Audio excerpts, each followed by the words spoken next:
across Pune.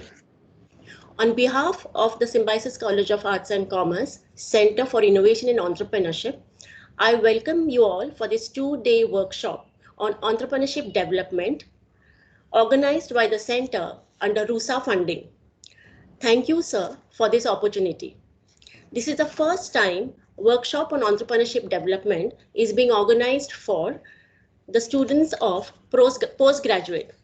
I therefore would like to take this opportunity to present the entrepreneurship initiatives of our department.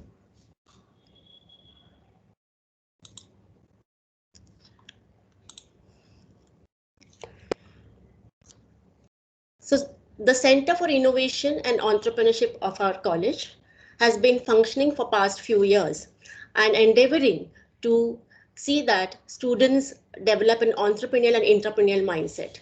We guide the students in converting their business ideas into startups.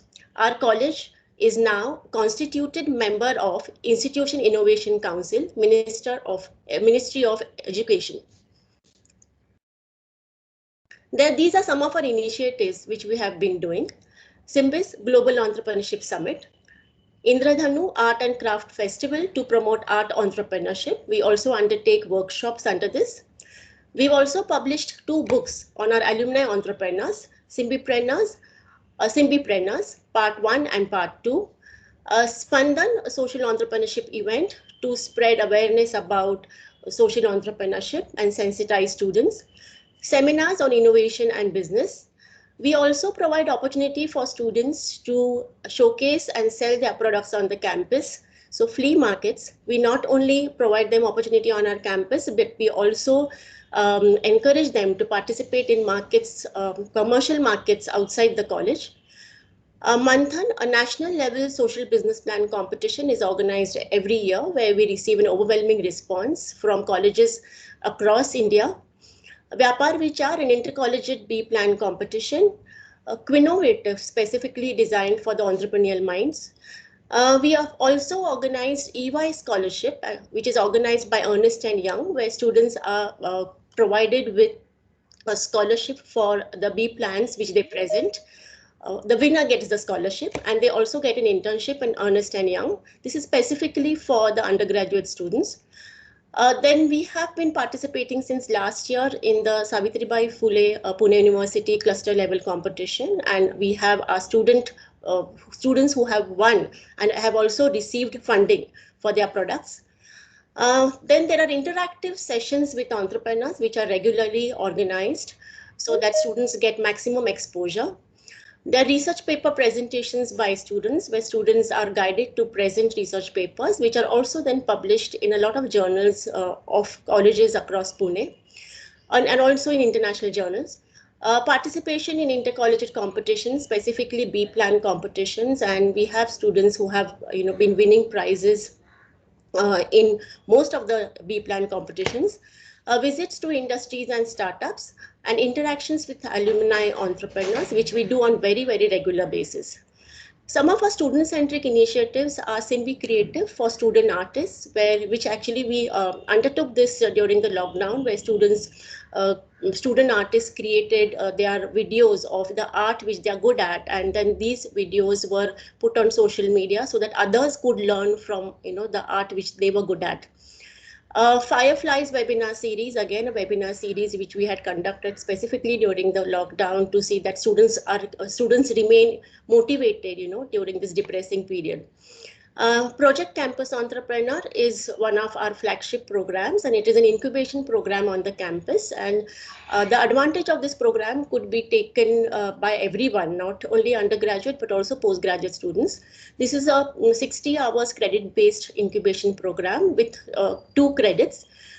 Some of the sessions which we undertake in this program are Spark Your Creativity workshop and opportunity identification and market research and follow-up sessions with the mentors, follow-up sessions with the mentors. This program is specifically designed to help students and handhold them if they have business ideas and they would want to convert them into any business or a startup. Through this program, we give them in-depth insights into various aspects of, in incubation and entrepreneurship and startup ecosystem, and then they are given a complete guidance on converting their products, their ideas into products or services. This is a very interesting program. Last year we had around 30 students who had enrolled, and they came up with really good products, very innovative products. Some of the products that actually could be patented, and we would try doing that. And this year also we have a batch of 30 students who have enrolled in this program.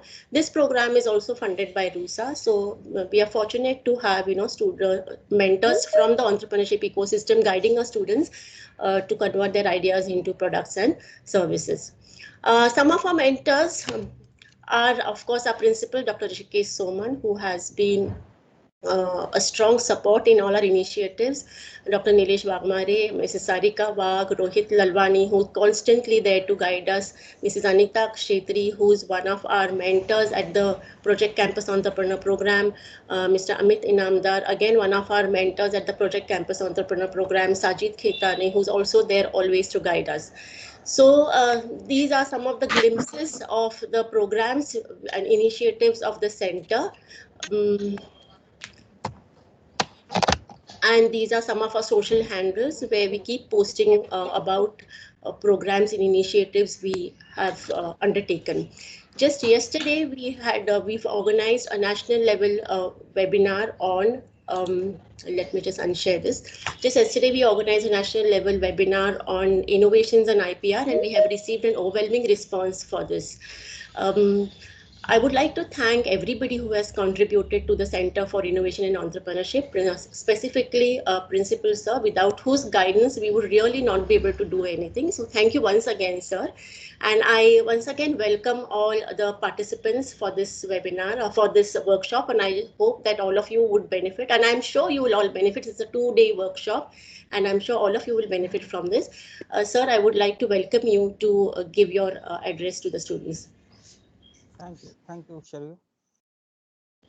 Good morning, everybody. I must congratulate the Innovation and Entrepreneurship Club to have all these kind of programs one after another, and the enthusiasm and the proactive approach for the well-being of the student is really appreciated.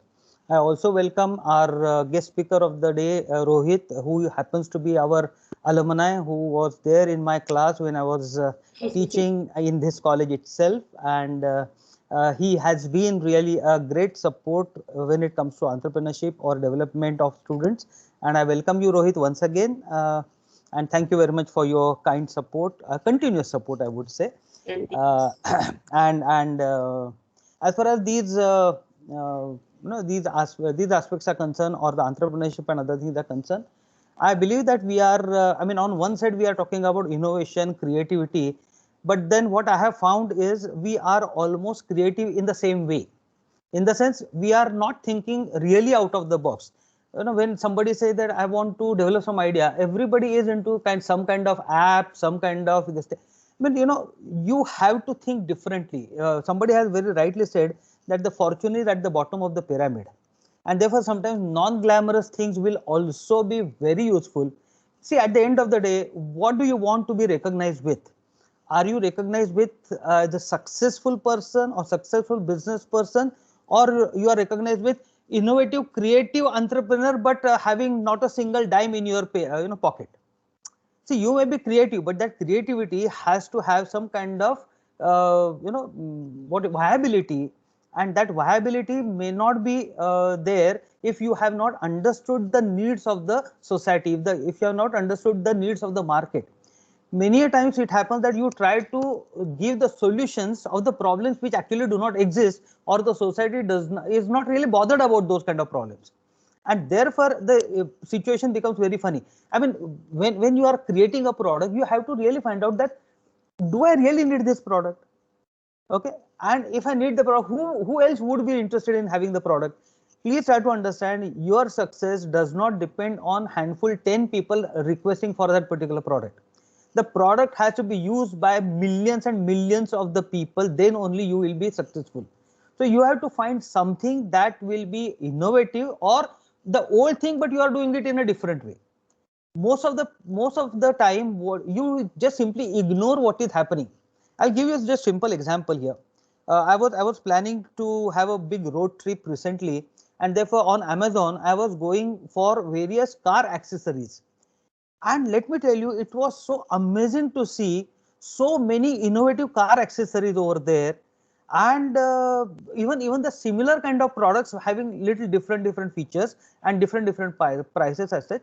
I said yes. I mean, this is the need, and they are there. See, you have to have a kind of bouquet of products. You cannot have just one product. Okay, you have to have bouquet of products, maybe of a similar line, of a different line, or something like that.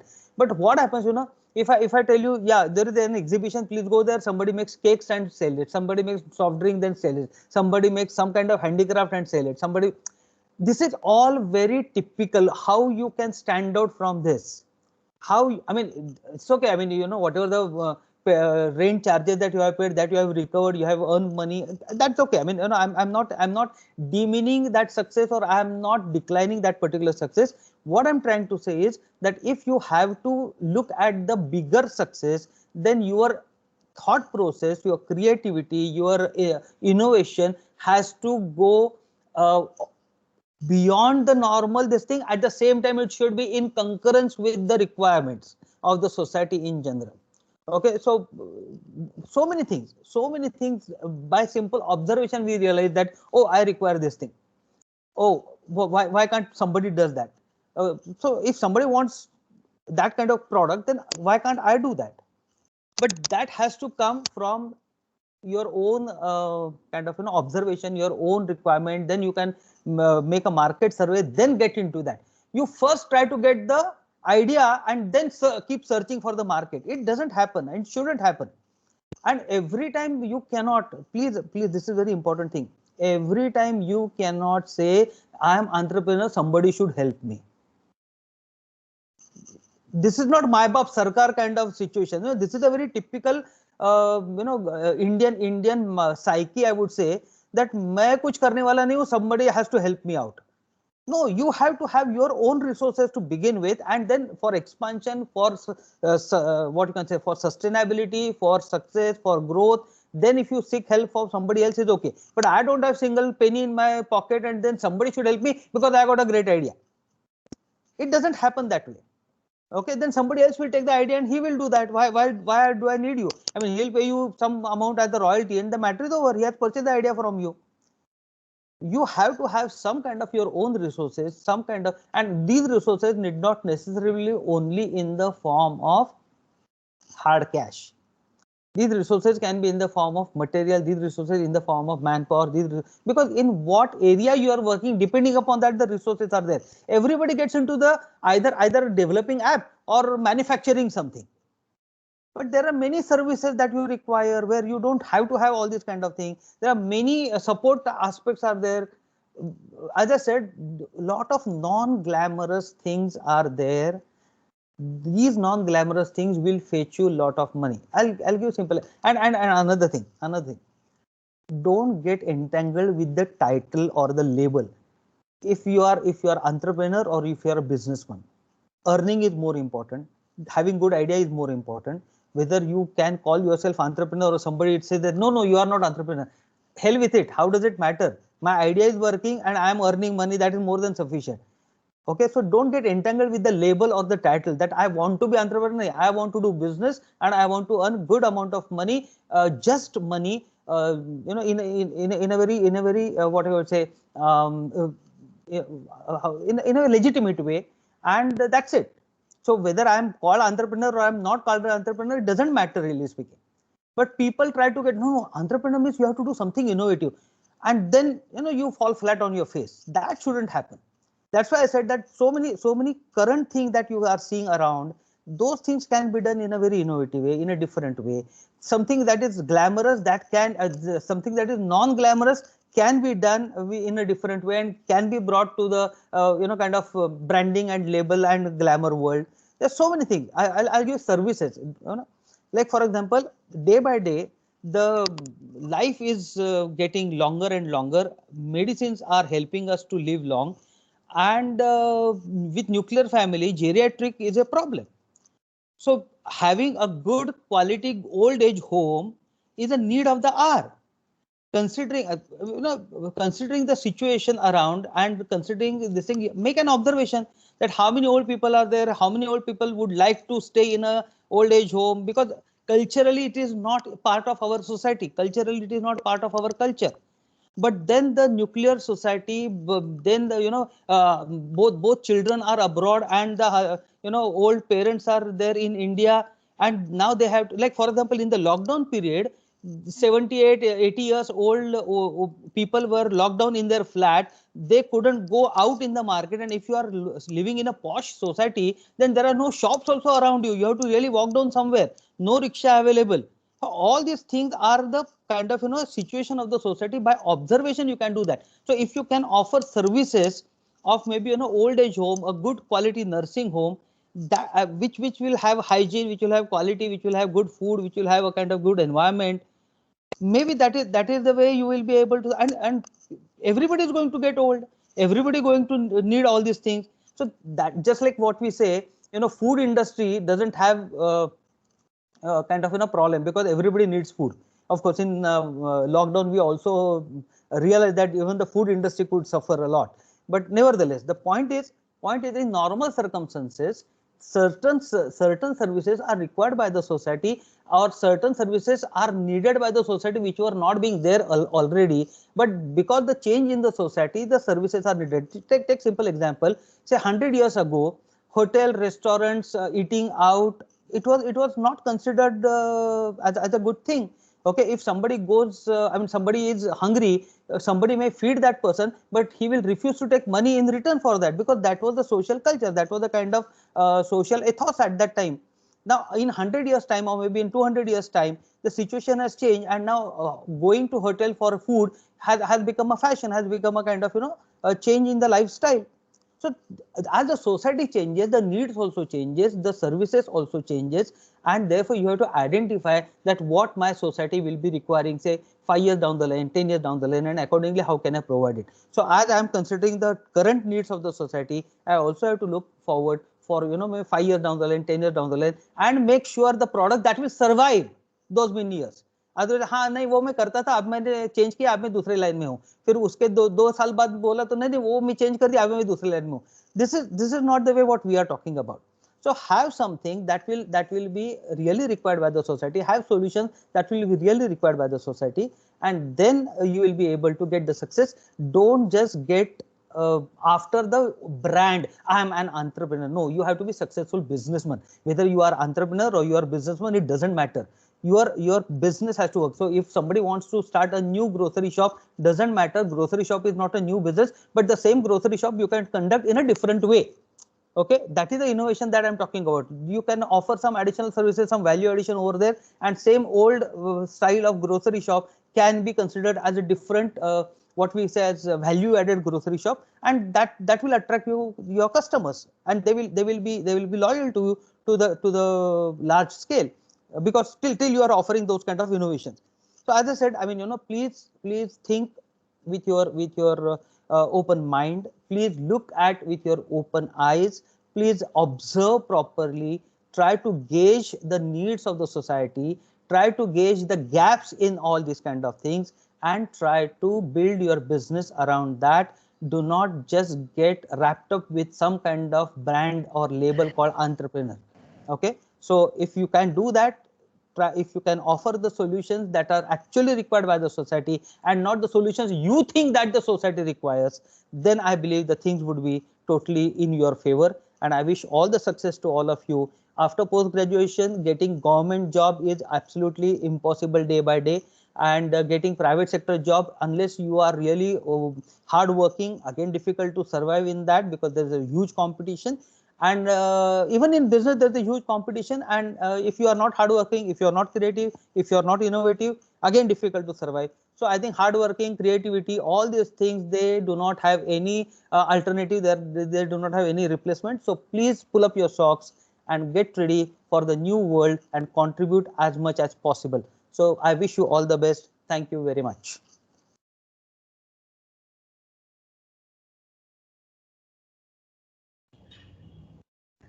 Yes, thank you, sir, for a very, very enlightening speech, and also encouraging our students, because these are postgraduate students, and I'm sure, they'll take a lot from your speech and think of at least, working towards becoming an entrepreneur instead of, following the footsteps of being a job seeker.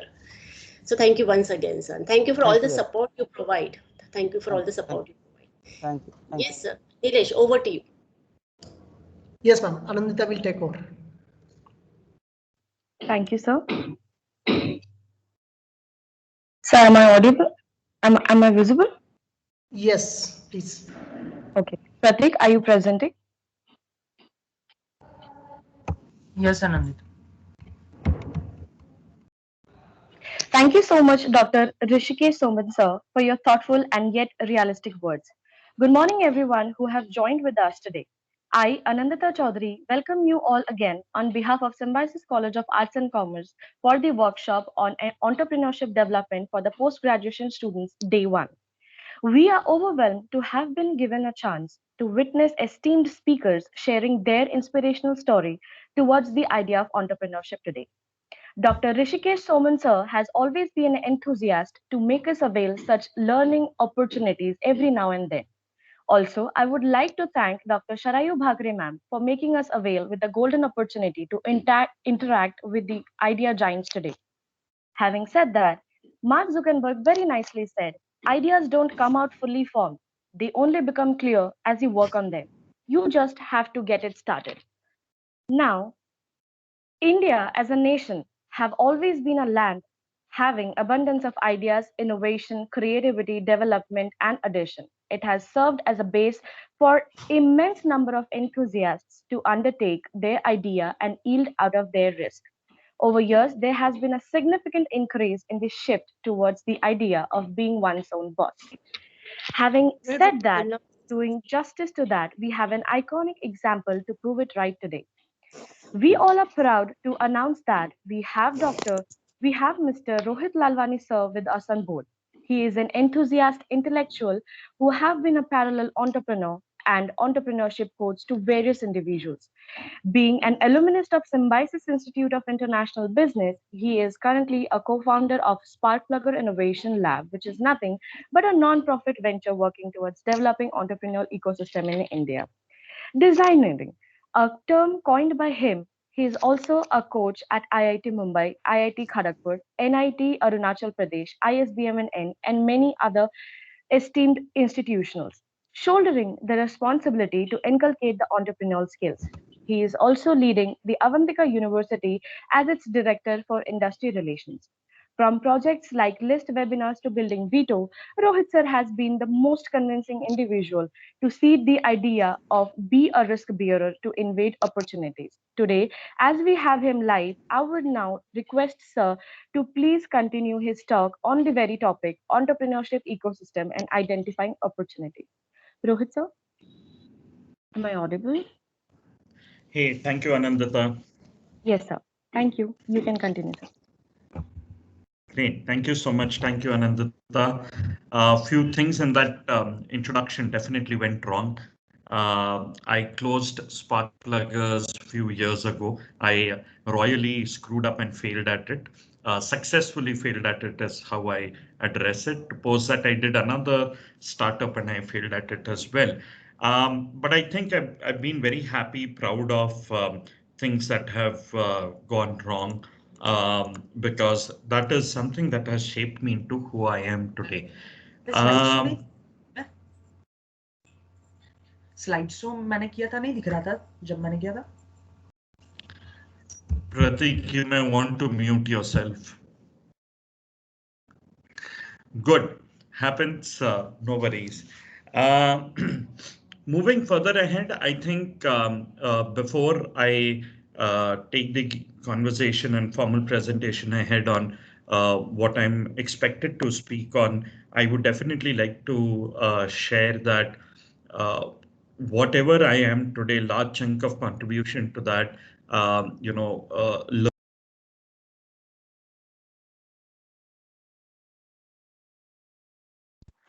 Rohit, you have gone on mute, Rohit. Rohit, you're on mute. Okay. It seems someone put me on mute, the admin, but no worries. I'll repeat what I was saying. So I was thanking Symbiosis College of Arts and Commerce for shaping me into who I am. Whatever I've learned, whatever I have developed into, large contribution to all of that comes from my alma mater. I think it shaped me. The second individual that I definitely want to thank is Sharayu ma'am. I think her enthusiasm is something that I think no individual can match in terms of really ensuring that how students can grow up into being entrepreneurs. And every point in time when I do some session, I keep complaining that how I wish we had, such an ecosystem available even during our time. Not that our days were bad. We had a brilliant time, I think, in terms of how we were shaped. But if some of these platforms were available to us, I think it would have shaped our thought process, would have given us a better direction to what we do. And the last point that I want to cover before I move on to the formal presentation is that when Dr. Soman actually spoke about, how we all look at the fancy or the sexy side of entrepreneurship. In reality, trust me, it's painful, it sucks, it stinks. It is very, very tough, and you will know it once you go through it. And yeah, rather than giving yourself a fancy designation of saying that you are the CEO of your company, I would rather prefer calling myself a janitor because, at every point in time, things that you are doing is cleaning up a lot of mess. And I think the role or the tag that suits better is that of janitor. So that was where I was setting the context in terms of the conversation today. I'm expected to speak to you about where do we find the big ideas, talk about the entrepreneurship ecosystem or the environment today. I think it's a brilliant environment in terms of going out and starting up. Our parents have become supportive. Our society has become supportive. There are various schemes. There is access to a lot of interesting things, including funding, including mentorship, including programs, including guidance available to go out and do that. If you were to ask, was this available 10 years, 20 years ago? I would say no. People actually had to struggle. In fact, one of the yester's comment was that if you started up a company, that means that you never got a job from your college. Thankfully, it is not so today. And one of the biggest thing that I'm grateful to the current government is actually, going out and establishing and creating the framework for startups and entrepreneurs out there, where our parents have started looking at it as a respectable career option. I think today the environment, the opportunity, the kind of access that we have to resources have dramatically changed. Our behaviors have dramatically changed, which has given birth to a lot of new opportunities out there. And yeah, there's so much to do out there that even if we start doing all of those things, the opportunities every day keep growing within them. The other day, I was just reading about a lady based out of Delhi who used to just cut vegetables, and she saw a lot of young folks around her house who didn't get time to cut vegetables, and they would land up ordering food from restaurants. She didn't like that, so she offered help, saying, "I'll cut the vegetables for you and keep them ready when you come home." And how that business actually started growing, where she now employs multiple people under her who just every day chop vegetables, supply to these people. Now they've started supplying to hotels as well. And how she's just created a business out of delivering chopped vegetables. So I think there are diamond dozen opportunities out there, and we can keep talking about thousands of ideas there. Please remember, entrepreneurship is not about ideation. Entrepreneurship is execution of those ideas. And if you do not get those executions right, no matter how brilliant idea you are sitting on, it is not going to help. While Flipkart started, while Snapdeal started in India as e-commerce company, there were multiple other e-commerce companies also started off. But we see the kind of success that Flipkart today or Snapdeal today has as compared to those other platforms that had started, and how things have actually changed around that. So yeah, make sure that while we do these conversations, don't just get don't just get enamored by the ideas out there. Focus on the execution of those ideas. I think that is something that would help you. My second advice from my career, my life is make sure that you are always associated with great quality of people around you. In fact, I truly believe that your success definitely depends on the quality of the people around you. If the quality of the people around you is very high, is very good, you will always do well. Which definitely does not mean that I will not party, I will not have a girlfriend or a boyfriend, I will not, sleep extra 2 hours, or I will not go out and deprive myself out of any fun. I think you can do all of these things and at the same time still go out and do very, very well in your career. So use this time, use this environment, use this opportunity wisely to grow, to do well in your life, to do well in your careers, and yeah, keep hustling and doing very well. I think that would really, really help you. Great. So moving from there to the task given to me, which is about talking to all of you on where to find your ideas. I'll talk to you about this for next few minutes, show you some videos which are marketing campaigns by certain companies, but I love the way some of those ideas have got created. In case you've seen some of those videos, you could take a bio break at that point in time. But if you've not, I think these are some really interesting, ideas that were created out there. And feel free to stop me at any point in time and ask questions. I don't want you to forget your questions. So before I kickstart, any questions? Don't worry, it's not a necessity to ask a question. But if you have one, feel free to ask. No questions are stupid questions.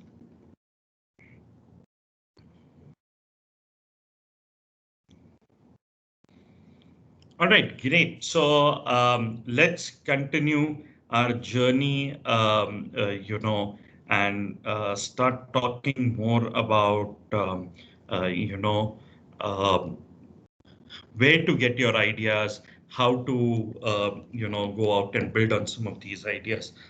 The first thing that I would want to warn you about is beware of a trap. The trap where we feel that, hey, I'm not going to share my idea with someone because someone is going to go out and steal that idea. As I mentioned earlier, it is not about ideation, it is about execution of those ideas. In fact, if you have an idea, go out there and talk to relevant people. Take their inputs, take their help, ensure that you are able to build on this idea in terms of how you can go out and execute this idea in a brilliant way. But don't fall under this trap saying that, hey, I'm not going to share my idea with anyone because someone might go out there and copy it. Please come out of that insecurity. That insecurity does not help. While I share this, a lot of people will come out and talk about, Facebook or multiple other ideas that got stolen and someone else went out and executed it. My question was that let us take that comment with a pound of salt. Even if someone stole that idea, would the individual who had this idea would have executed in the same way, in the same spirit, and would have grown the organization in the same way? The answer to that could be no, right? So I think when it comes to our own ideas, go out there, talk to the right people. Make sure that you take in their inputs, you feel free about it, and you're not insecure, and you're not afraid to go out and speak about it. Please remember one thing, about any business idea. Like our fruits, vegetables, and a lot of perishable goods, ideas are also perishable. Ideas have a limited shelf life. They will all die after a point in time. So what is an idea today? What is an opportunity today? What we feel that is going to work in today's environment may not happen tomorrow, right? So today that idea works given certain kind of ecosystem, given certain kind of problems that are today, given certain kind of challenges which are today. It might not exist tomorrow.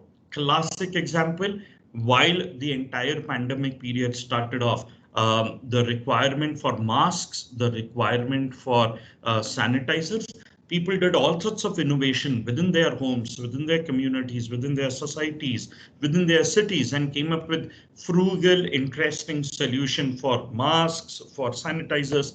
Where are those products today? Right? So those were at one point in time opportunities. They were very, very good ideas at that point in time. Today, once the ecosystem is opened up and there are so many people who are supplying masks of the world and sanitizers of the world, there's enough or more amount of supply today than the demand that exists out there.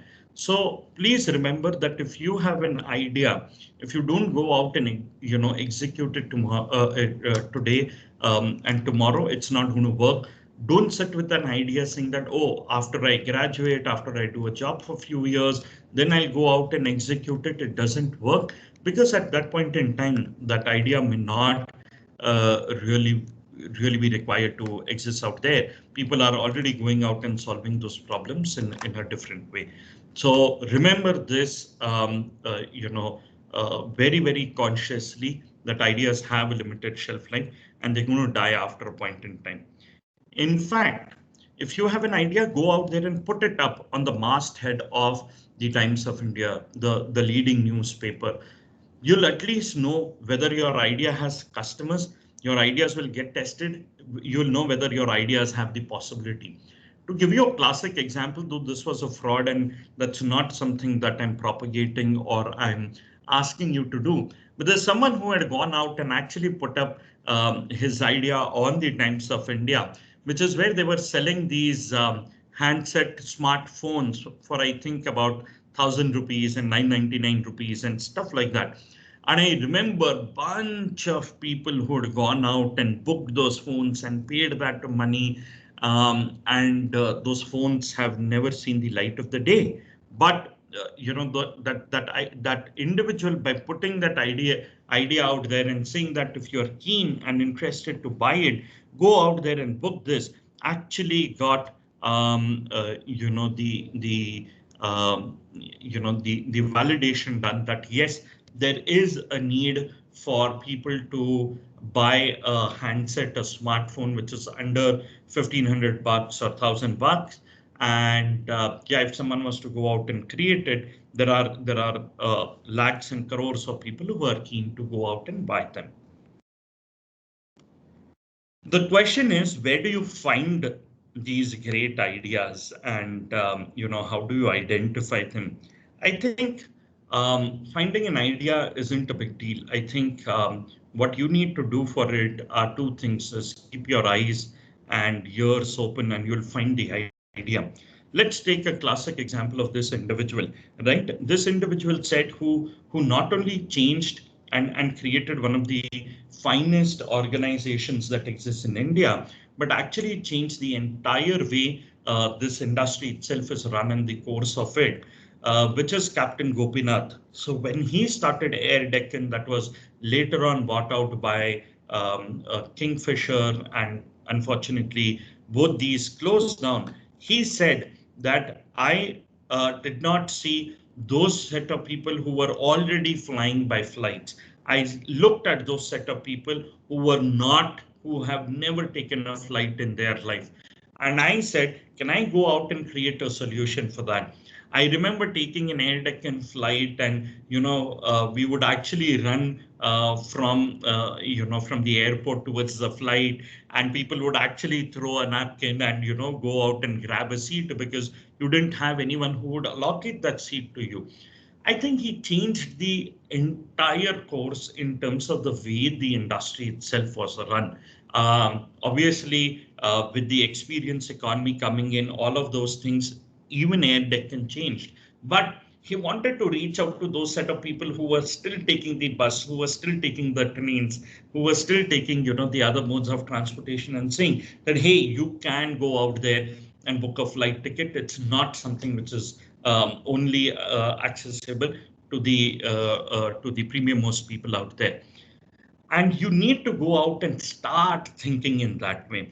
Let's show you another example of a classic, organization where we've all encountered this problem. But look at how, in a very, very simple way, they've gone out and created solution to that problem.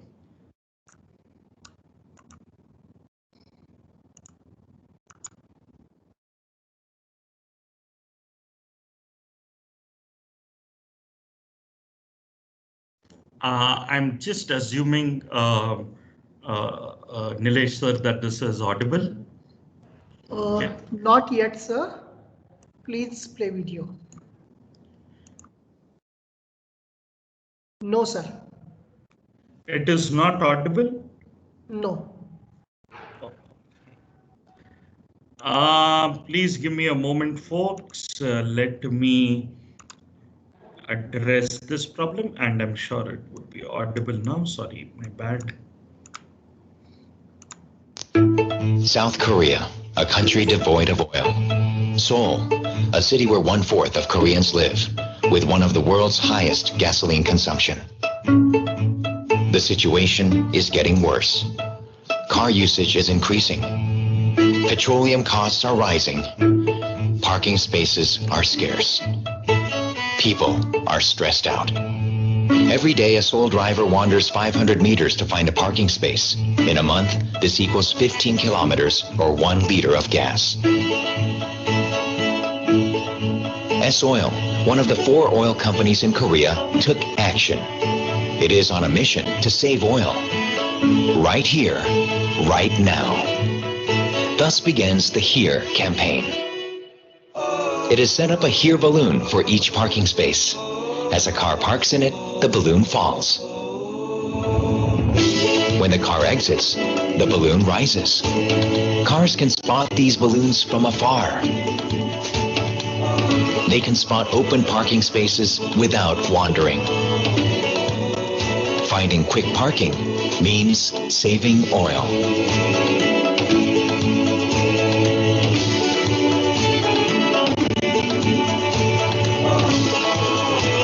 One easily spotted parking spot is worth 1 liter of oil saved.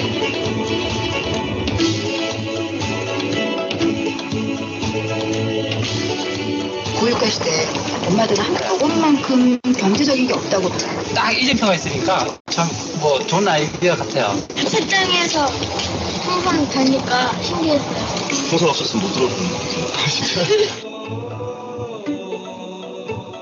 HERE balloons have saved drivers' gas expenses through a new and interesting method.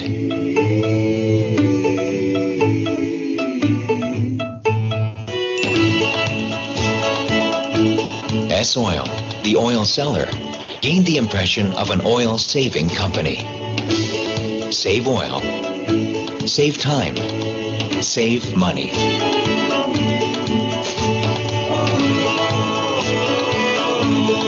HERE, taking action for a better world.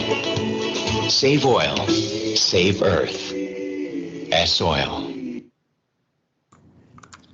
I think we've all had this problem, right? Finding parking. I think Senapati Bapat Road is most known for this mess around, and it's a huge concern. And look at, in a very, very simple, frugal way, a very interesting solution that has got created by a company out there. And while some of us keep complicating the solution by thinking IoT and sensors and multiple things, here is an organization that says ki yaar ek balloon laga do and the problem gets sorted. and look at how simply it has got addressed. The second thing that you should always remember also about certain great ideas, that people will laugh over it. They'll say, hey, this is really sounding funny. I mean, this sounds idiotic. How can someone go out and do something as stupid as this and make money? But yeah, people do all sorts of things and they made money. FYI, before I play the video, it is going to be a funny story to tell you that there was someone who, actually went to eBay and sold bottles filled with water, and they were labeled as, hey, this is the water in which Tom Cruise actually had a bath. And do you know those bottles were sold for as high as $120? Right now, sounds very funny. The beauty is there were, a lot of takers for it. The next one, which sounded very funny, was I'll find love on internet. I'll hook up. I'll find my life partner on internet, and it sounded funny, to a lot of people. And just few days ago, Bumble actually, launched its IPO, and their 31-year-old founder is one of the fastest grown billionaires in the world today. The news that just came in while you were seeing the last video.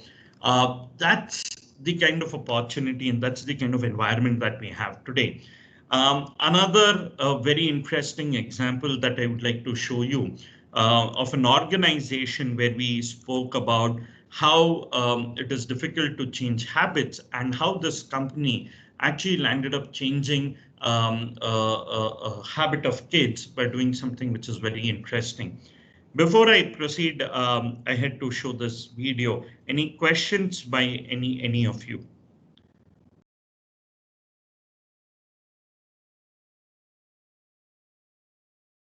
All right, great. Let's proceed to see the. Yes, please go ahead.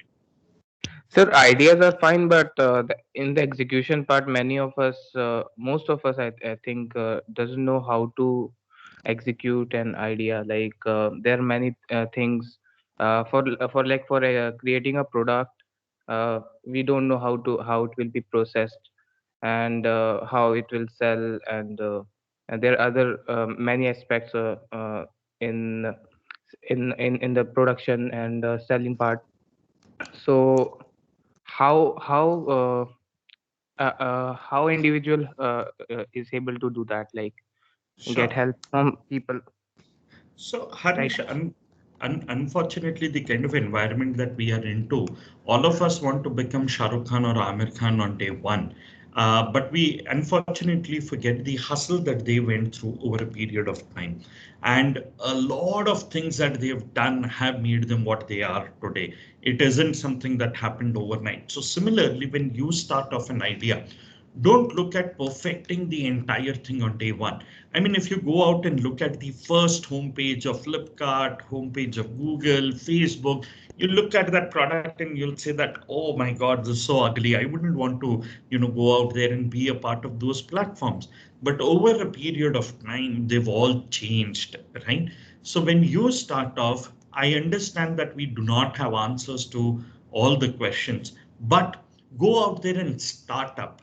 Go out there and hustle and start doing things. You will discover those answers while you are doing those things, right? So if you are someone who is waiting on the side, waiting for all the answers to be clear to you, then you will go out and execute it. Unfortunately, it does not work that way. You discover things over a period of time and make sure that you build in that attitude. So I understand that there aren't all answers available on day one. Don't worry, just get into it. You will discover the answers. Talk to people. There is so much, such a lot of brilliant ecosystem created by your college for all of you to take mentoring, to take inputs, to get access to funding. Go out there, use these platforms, talk to the right set of people. And yeah, I think everything works fine. To give you a personal example, I started a tech company, but I'm a commerce student. I didn't know a damn about what is technology. And you know लोग मुझे बेवकूफ बना रहे थे कि PHP पे platform बनाओ या कोई और सॉफ्टवेयर पे प्लेटफॉर्म बनाओ, and there were so many different thought processes until that evening when I got so frustrated. I said, screw all of you, I'm going to sit, I'm going to do research, I'm going to spend a couple of hours. And then I discovered that no, we want to build a platform of PHP, and the entire tech spec for our product was written by me. Unfortunately, I've never been to a tech school. I do not understand technology. I think what we require to do business always is common sense. In the entire glamour, we go out and unnecessarily complicate things. To show you this example, it will show you that how simple things can be, and how do we actually go out and unnecessarily complicate things. And if you could do something as simple as this, things work as well.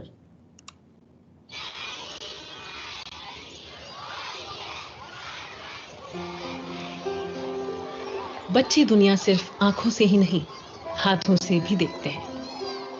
हाथों से दुनिया से खेलते हैं, उसे टटोलते हैं।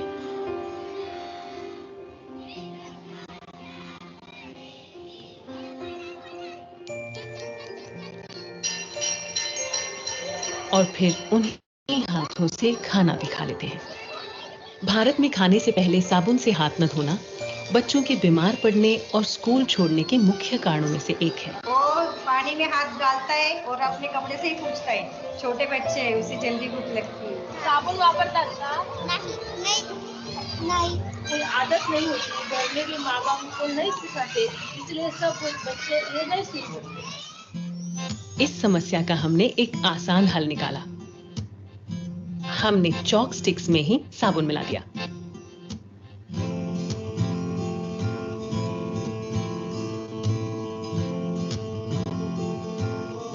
पेश है Savlon healthy hands chalk sticks.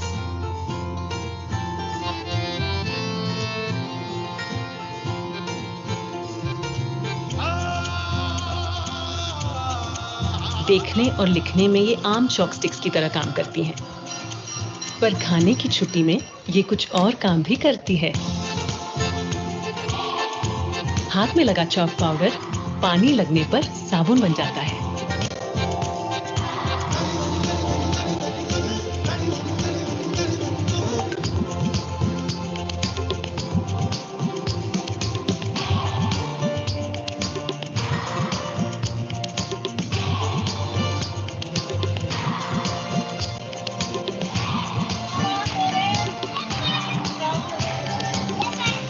Savlon स्वस्थ इंडिया देश भर के स्कूलों में ऐसे कई कदम उठा रही है।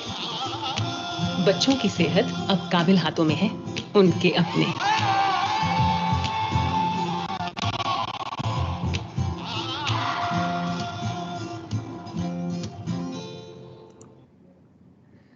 I think a very simple, brilliant example of going out and executing an idea out there in a very, very simple way, and yet creating the impact and achieving solution to a problem that exists out there. What is important for all of us is, can we go out and create a mindset where we move from that one idea to two idea to three idea to four ideas, and in due course of time move towards infinite ideas, and then start creating the ecosystem around that. It is very important to start, you know, things move towards the over a period of time. And the setup that where do we find our brilliant ideas? Here are a few examples for all of you. I could be actually doing a job somewhere, and can I go out and recreate that job and start up? Classic example: bunch of people working with Putney computers. They told each other, "Hey, we can go out there and do this in a better way." And as a process was born out of it, right? So same set of people working in same industry, same set of things. They just ran saying, "Let's." The second example is that of following your passion. A startup which is based right out of Pune, Tal Inc.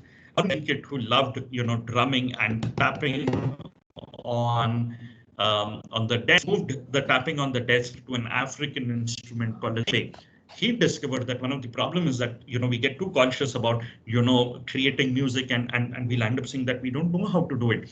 He started a brilliant activity called as drum circles, where people came together, just bang their hands on the drum and they create music, and it's just changed things. Last year, the year 2019, Varun was invited to conduct a drum circle session in a marriage in US, and he was, I mean, it was an all-paid trip to go out there, just do drumming sessions and fly so many drums from India to US to do that. That's the power of an idea. Following your passion, that's a brilliant way to go out and find out. Good. Valentine's Day happening day after tomorrow. Can someone tell me what could be the cost of a pair of these jhumkis that you see on the screen here, the third image? Any idea what is the price of these? Can someone take a wild guess? Someone in students? 100, 150 approx. Okay, anyone else? They're not precious material. Okay, so 50 mid bucks. within a range of 500 to 600. Okay. Any other guesses?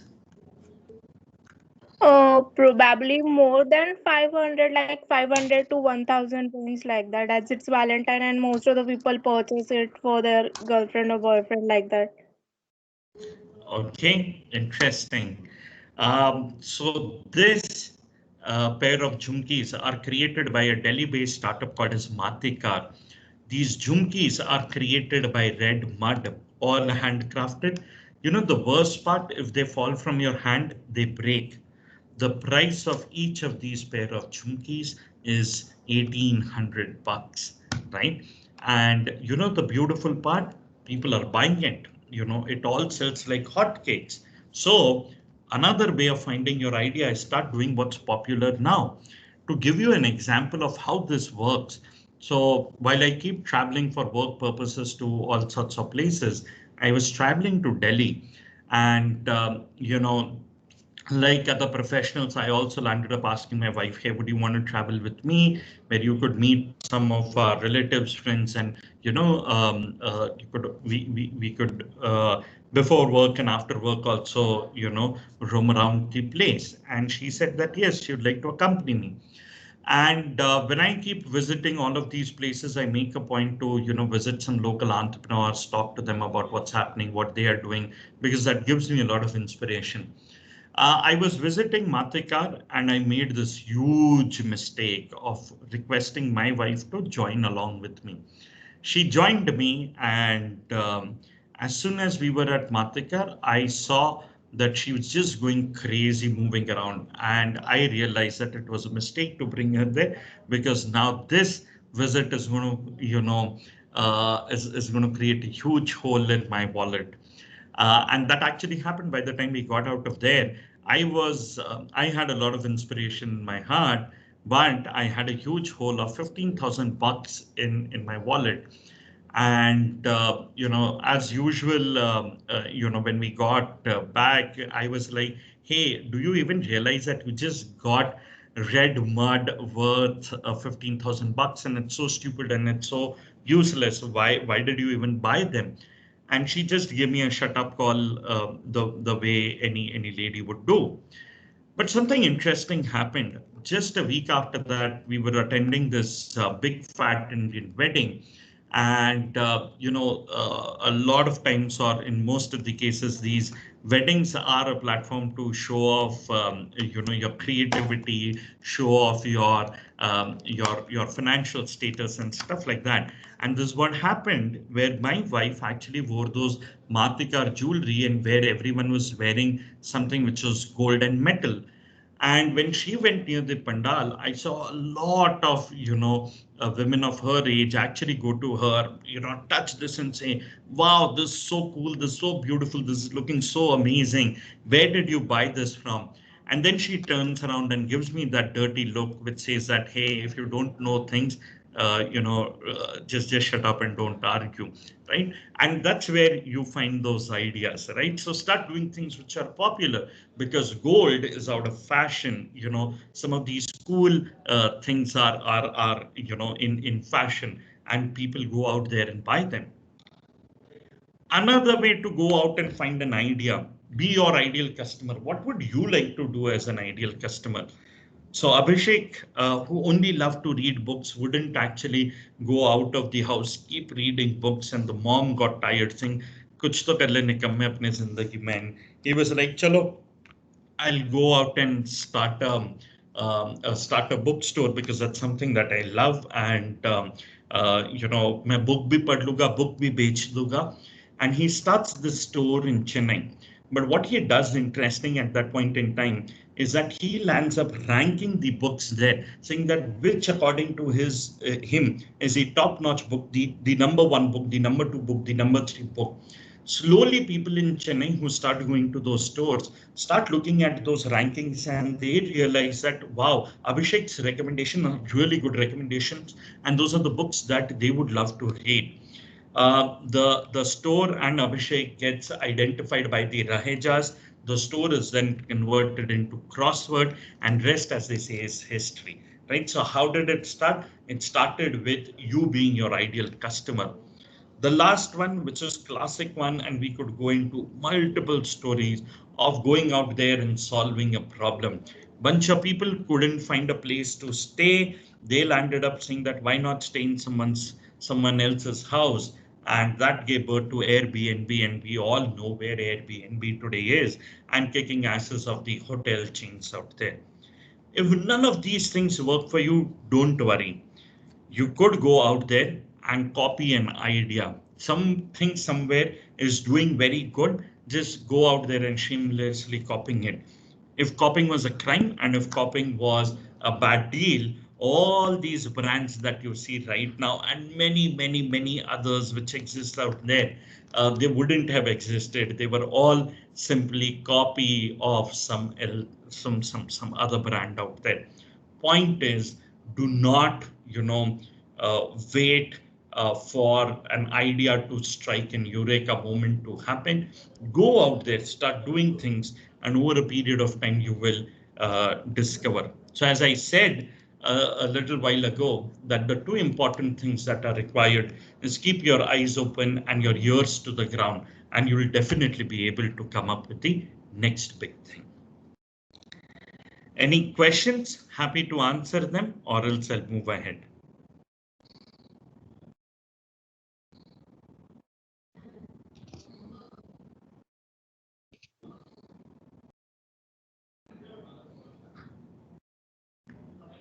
Just excuse me for a minute, sir. I would request all the participants to put up their questions if they are not able to unmute themselves and ask directly to Rohit, sir. Otherwise, what you can do is you can put up your questions, and we will take up those questions, as many as best in our capacity, from the chat box at the end of Rohit sir's session. Thank you. So you can continue. Great. Yeah, so feel free to either write it, unmute and ask, any of those things work. Moving further ahead, remember one thing about your business ideas. Don't overthink them. If you overthink them, you will kill them, right? Classic example is, think about the relationships that in case you are into. If you would have overthought about the person that you wanted to actually get into a relationship with, brighter were the chances that you wouldn't have ever gone out and actually got into relationship with them. So don't overthink your ideas. Don't overthink so much that today I was enthusiastic. यार बहुत मस्त idea आया है. I discuss with two people. They keep identifying loopholes. Then I discuss with few more people. Day 4 I'm like नहीं यार ये नहीं चलेगा छोड़ दो. And you've forgotten about it. Go out there and discover this as a process of what things work and what not, and you'll be surprised at what could actually be a resultant out of it.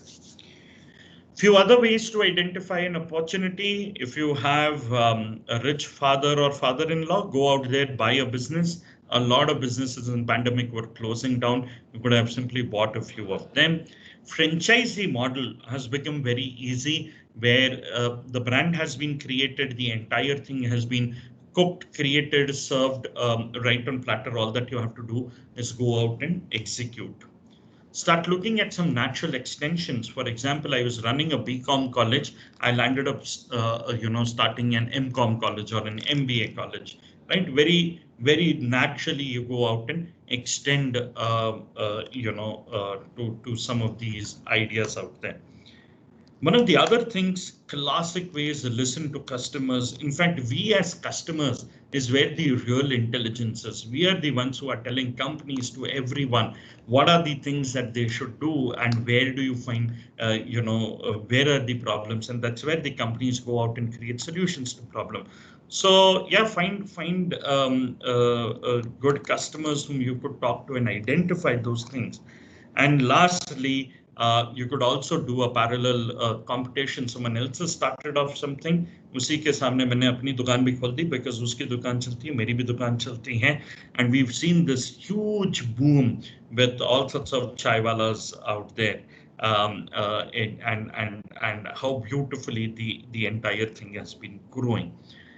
Remember again, multiple times I've stressed upon this, it is not about an ideation. It is about going out and execution of an idea. That is really, really important. However, all of this sounds very hunky-dory.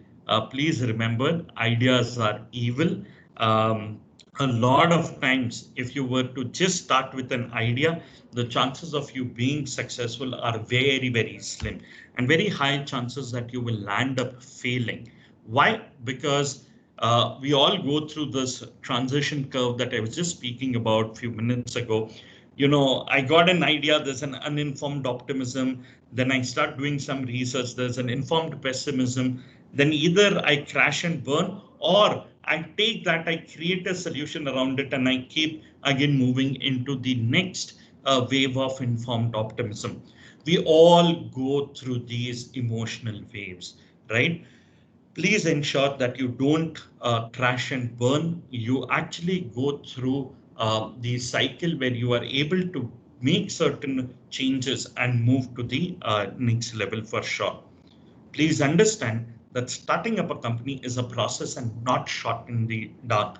Tukka lagya is not how it works. There is actually a methodology to it. Find your audience, identify their value system, listen, observe, and note their pain points, and that is extremely important. I knew someone who wanted to, go out and start a meat store where you could sell meat in a proper packaging in a good way. And he actually would stand outside a butcher shop for 2 hours, 3 hours, and actually observe how many customers are coming, what are they buying, how much quantity are they buying, what are they doing. I think all of that is the process part of it, where you go out and understand how things work, and not just say that, hey, I want to go out there and start up an ice cream stall or a meat store. Go out there, stand, do this entire learning exercise. This is what will help you in your journey. Let's take a few examples, and in the interest of time, I'll cut short few examples and videos out there just to understand this entire thing. Kunal Shah, who actually sold Free Charge and now the founder of Cred, actually sold coupons, and he said that how many people actually go out and buy these coupons, redeem these coupons, what is the value hidden in it. And over a period of time of those learning, he started Free Charge, which he sold to Snapdeal for 2,500 or 3,000 crores few years ago, and then he started Cred. And as they say, rest all is a history. Bharat Matrimony, in fact, was part of a newsletter to Americans, in fact, NRIs. And in that newsletter, one small column was matrimony, and they discovered that everyone read matrimony a lot. And that newsletter definitely died, but that small matrimony column from it landed up becoming Bharat Matrimony. Or you could go out and read about this Chennai-based company called as 10 Miles as well, where they first go out and understand who are they building this for. They land up making a first prototype at a very shoestring budget.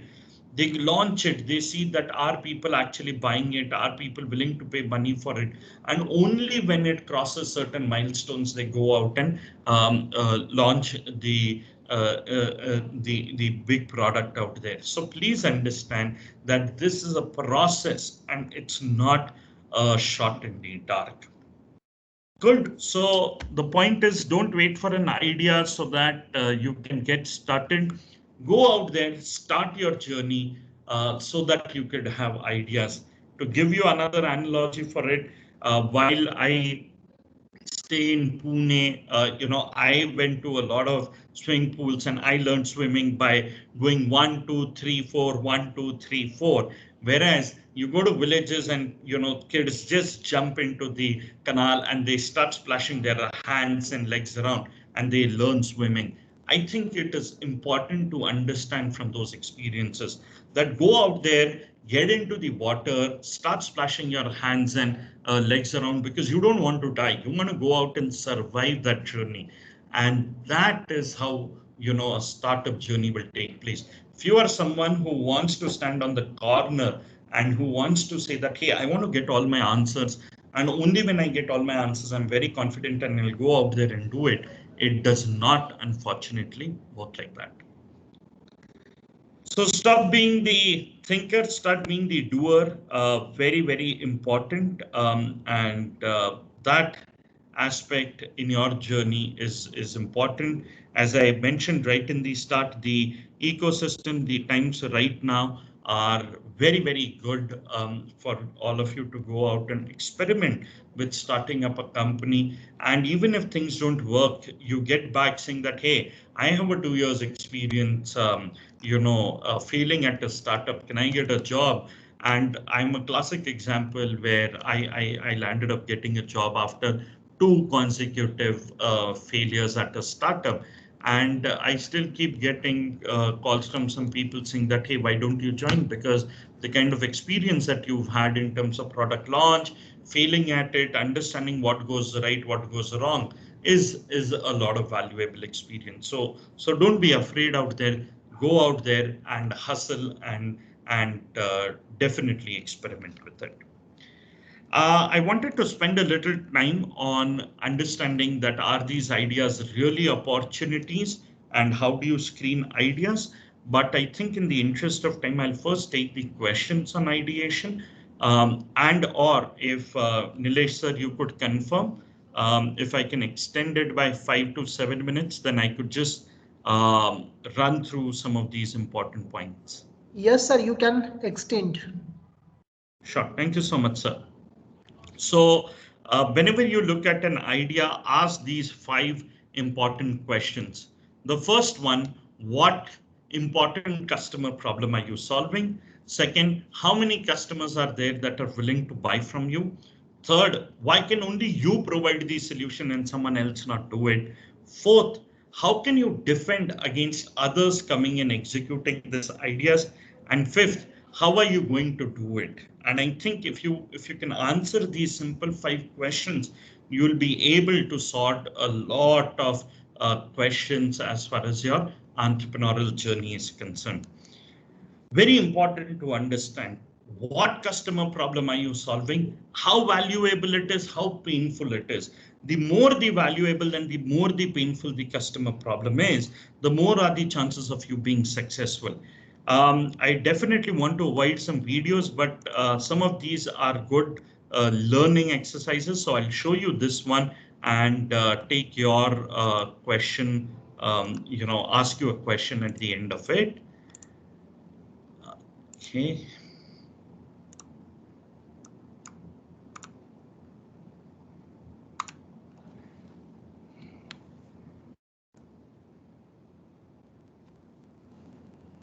Varun, good boy, good family. Why don't you meet him? Not interested. Settle in San Jose, America. San Jose, I'm not interested. Koi boyfriend? understand what? Marriage is a good thing. Stop. What happened? तुम दोनों continue करो, मैं अभी आई। यही time मिला जाने देखने का।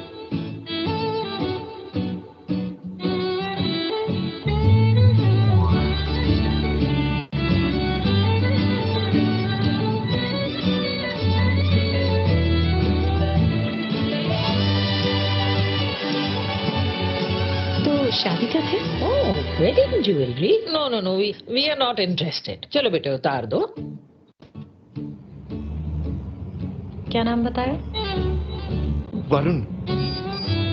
25 साल हो गए, पर औरत के बारे में कुछ नहीं सीखा। Jewelry that makes you want to marry. Tanishq. So simple question to everyone. What is Tanishq trying to sell here? Assuming the question is being asked to people who haven't gone Jewelry. this early. And that's the most stupid answer and the worst answer. Any other answers?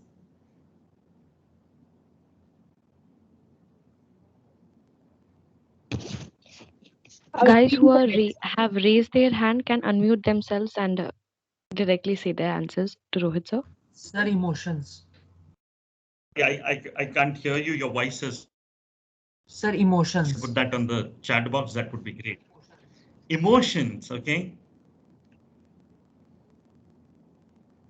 A dream wedding, sir. Dream wedding. I don't give a damn. Who is the guy? I don't even give a damn about it. See, this is where the problem is. Understand things at depth. And here, let's look at this again.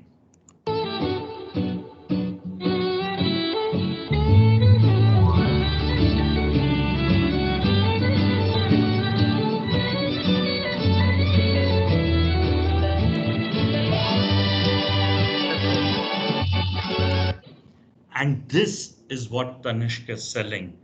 The concept that when you wear a jewelry, you look the most gorgeous female on the surface of the earth. And to look this, क्या मुझे शादी करनी पड़ेगी इसके लिए? चलो चलो बताओ कब किसके साथ कहाँ करनी है? I'm ready to do it. This is what I want to look. That is what Tanishq is selling to you. So understand in depth, okay, what customer problem are you solving? And if you get that right, you'll be able to do well, right? In most of the cases, we don't understand what is the customer's problem that we are solving, how valuable it is to them, how painful it is to them, right? So make sure that you understand that quite well. The second important question is how are you going to do it? And that is where business model, and I'm sure Sharai ma'am teaches all of you, or you could attend a workshop under her guidance of how do you actually create a business model and how do you go out and execute the business idea is something that you should definitely get into. The third one, how many customers exist out there that are willing to buy from you? I mean, I'm sure that your mom is going to be your first customer, but can you imagine who's going to be your 100th customer? Do you know how many people exist out there to go out there and do it? Now, please understand that there are certain companies, guys, who start very small, who start catering to niche audiences, and then they go out and create solutions, for large set of populations out there.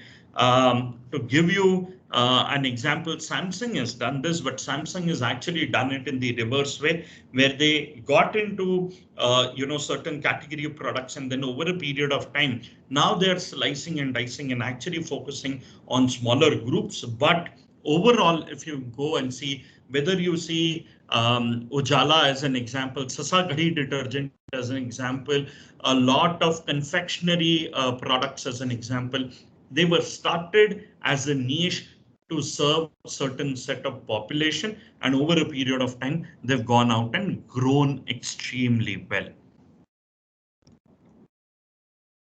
For example, do you really upfront know who is your paying customer?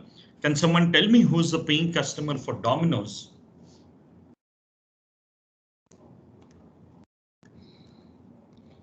Students. Students. Anyone else? Hostelites. Hostelites. Even office workers are also. Even office workers also think in deeper manner. Don't just do superficial thinking. In fact, when does Domino's come to your mind? Chalo chalo kuch jaldi khana hai, jaldi se order karo.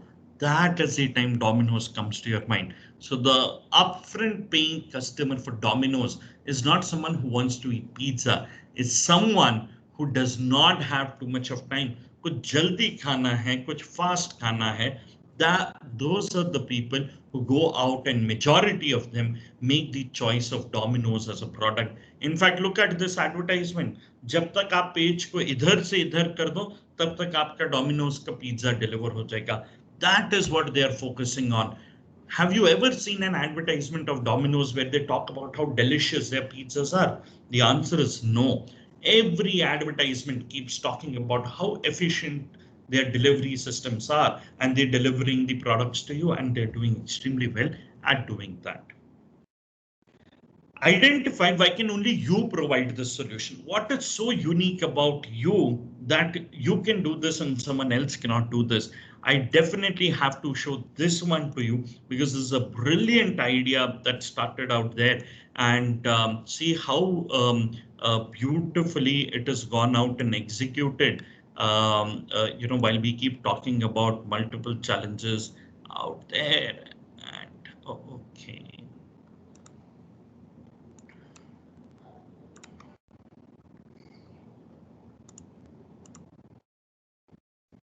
In 2018, the United Nations released an urgent report emphasizing the need to cut carbon emissions in half by 2030 in order to avoid an irreversible climate crisis.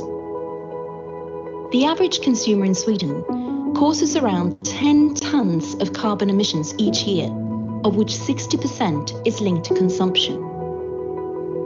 Later in 2018, Doconomy, a Swedish fintech, took on the challenge and launched Do, a mobile banking service for everyday climate action. The Do app is connected to a credit card that enables users to track and measure their carbon footprint from each purchase and to compensate for its impact day by day. This spring, Doconomy took its fight against climate change one step further by adding a premium credit card to its offer. But instead of introducing a premium credit card with the typical benefits that encourages further mass consumption, Doconomy did the opposite by launching Do Black, the world's first credit card with a carbon limit. Simply put, it's the first credit card ever to stop you from overspending. Not based on your available funds, but rather on the levels of CO2 emissions caused by your consumption. Do Black helps you track your climate impact and ensures that you reduce it by 50% in line with the UN 2030 recommendation. The core purpose of Do Black is not only the ability to measure the impact of your consumption, but also bringing it to a direct halt, making it a radical tool against climate change. For years, credit cards have put a limit on our credit.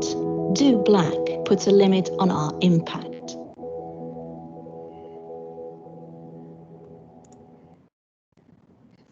I think brilliant idea out there in terms of ensuring that how do you reverse the impact on the climate from your purchases, and beautifully gone out and executed there, and answering the question that why can only you provide the solution. The last one, how can you go out and defend yourself against others out there? What is the location benefit, the brand benefit, the intellectual property right, the patent, great services, fashion, all sorts of things that you provide, which will ensure that you defend against yourself. So in a nutshell, find new entry points from where you could move forward, start jumping to new ideas and see what next. Make sure that you don't get fixated on certain cliches. Generate alternatives from your ideas and always go out and challenge assumptions out there. Like you always take a car or a bike for a test ride, make sure that you do that with your ideas as well. Go out there, take them for a test ride, see if your customers are really willing to pay for the product or service that you are going out and selling. And if the answer to that is yes, that's brilliant. And last but not the least, please remember, behind every entrepreneurial success, it's not about a great idea only. It is about solid implementation of that idea as well. So focus on the execution part of it. So folks, that's all on my end. Happy to answer questions and, you know, really hope that some of you will go out there, take the road less traveled, actually become entrepreneurs, you know, create amazing solutions that the world requires and create the impact. Thank you so much, sir. The direct linkage that you made us pretty available, that there's a direct relationship between the great idea and solid implementation towards being a successful entrepreneur one day, was inevitably very important for all of us who are inspiring to look one of us into your face one day. Thank you so much, sir. Your session was quite informatively rich. It was extremely promising to hear yet another side of what an inspirational entrepreneurship should we look into. And thank you. So we are open to take up some questions, sir. So I would request you if you could answer to the questions that we are going to put up. So will you? Absolutely, would love to do that 100%. I'll make all sorts of time, and if we can't make time here, do feel free to reach out to me on my email, social Yes. media, all sorts of places. I'll be happy to help all of you. Yeah, please go ahead. So, taking up the first question, we have what are the techniques by which we can do market research to know that the idea I am working on needs to be launched in the market? Sure. I think the conventional methodology has been the questionnaire methodology. People certain questions and to answer. My recommendation to you is do not do that. Go there, meet people in person, ask those questions, and actually what um, Sir, I'm sorry to say, but there is a basic network glitch things from your with side. them. I personally think. So your voice kept breaking all the while Audible you were now? answering. Yes, sir. Do you want me to repeat the question, or Audible would you like to now? continue? Yes, sir, you No, are. I'm aware about the question. If I'm audible, I'll continue with the answer. Yes, sir. Yes, sir. Please. Sorry, I'll just keep my camera off due to the network challenges. No problem. So I was answering the question saying that you know, do not take the questionnaire methodology, send it to some people, ask them to fill, and then build ideas around that. It does not help, because if the right set of people do not answer those questionnaires, you know, it is useless. The second issue with the questionnaire methodology is that it is not entrepreneurial friendly. While as an entrepreneur, you want to go out and do research, spend time with those people, spend time with potential customers, asking them question and coming out with the real problems that they have and the solution that you want to create around them. The questionnaire methodology is useful when you want to go out there and do research at scale and go out and you know, create certain statistics talking about where in which direction we are moving. But overall, my recommendation as an entrepreneur is go out and spend time with people, meet people, talk to them. So when I did my second startup, I remember that we had put in a number. We said that unless and until we don't go out and speak to 150 manufacturers, we will not go out and start up. And we landed up doing that. So make sure that you go out and talk in actual to enough number of people and validate you know, your ideas or problem statements. Yes, sir. So I hope the participant who has asked this question has his or her question answered. So the next question goes, in a chain of established brands or companies, how can I know that there are chances that my startup would be successful? For example, Ola and Uber are already established for cab services. Then, how difficult it is for me to enter the market for similar idea, and how I would be able to earn profits?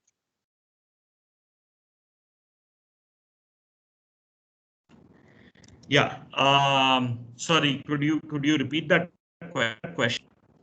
Yes, sir. So basically, the question is, suppose if there is a chain of already established companies in the market, like Ola and Uber in terms of cab services. So the participants has the question that what are the chances that he or she can know that her startup would be successful in a market where there are already competitors in the same service line of the startup idea? I think whoever asks this question, with due respect, don't start up a company. I think what you're looking at is a guaranteed answer that you will become successful, and that's not necessarily right. You might be operating in an absolutely uncontested space, time, and market. You would still end up becoming unsuccessful at that. So it's not about how many competitors that you have out there. I'm again saying how you go out and executing that idea is very, very important. Yes, sir. So lastly, as of now, we have yet another question which says, if I'm bringing an idea for my startup, so how I can know that my mine is original? As at beginning, there must be a lot of hurdle to find the problem in my idea. So again, the approach is wrong. You don't take an idea and then find a problem to it. You actually find a problem and then you create an idea to solve that problem. So don't be solution problem oriented, be problem solution oriented. Okay, sir. So I would yet request all of the other participants who are willing to ask questions to Rohit sir. We are open to take up the questions. So are there any other questions apart from mentioned in the chat box? Please Yes, feel free to either type or unmute yourself and sir will be answering to your question. I have a question, sir. Yes, please Go go ahead. ahead. Sir, if someone has an idea about for kind of starting a kind of franchisee with the aim of franchisee, how he or she will go about it, like from the starting, like from the very beginning of it, like with the aim of franchising. I think what is important in these situations is to go out and speak to the franchisor. They have a framework, they have the entire thing defined in terms of what kind of franchisees they are looking at, what locations they are looking at, what is the kind of investments that they are looking at. Franchise India is a very famous exhibition that happens every year. Obviously, it can't take place in the year 20 due to pandemic, but otherwise every year it is organized and go uh, and, you'll find a lot of a lot of out there who are offering franchise, and each of sprint what are the expectation, what framework have them, all of those. Anandana, was I audible? Yes, sir. Harish, were you able to get what you were seeking from?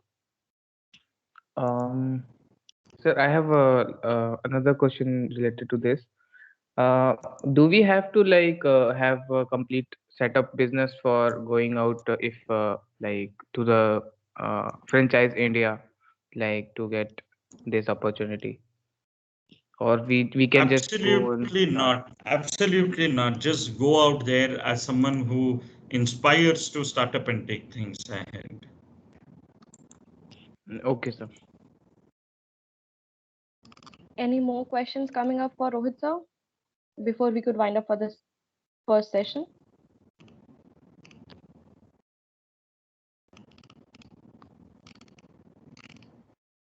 if people are raising their hand, they can unmute themselves and ask directly to sir if not convenient in typing the questions in chat Sir, box. one question from my side. Sir, as I asked earlier, that if I am bringing an idea and there are a lot of hurdles and problems there, I am finding a problem, and from that problem I am bringing one idea, but that I to bring up that ideas to everyone is that may be a problem from other perspective side, right? Sorry, could you repeat that? I couldn't. Yes, sir. The Really question fast. is, if I am bringing one idea after searching for the particular problem, and in that problem I have bought my idea and I want to bring up that idea with whole a bunch of people, if I am bringing it in India. So if is there any problem in that part, that if I am reaching out to the people, so they must understand that idea and they may not understand that idea. So what are your suggestions to tackle that kind of problem? Sorry, I couldn't hear you because your voice is cracking. Okay, sir, I am typing the question. Just give me a second. Cracking. Sir, the participant is typing his or her questions in the chat box. I'll just read it the minute he finishes writing the question himself.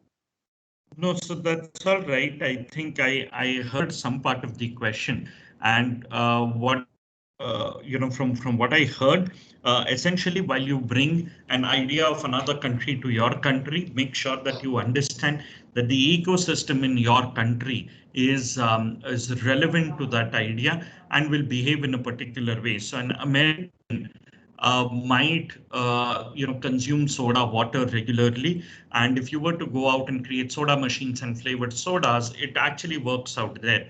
But if you were to go out the same idea in India, and if you were to go out there and launch it, it doesn't work because we do not consume soda water in India, right?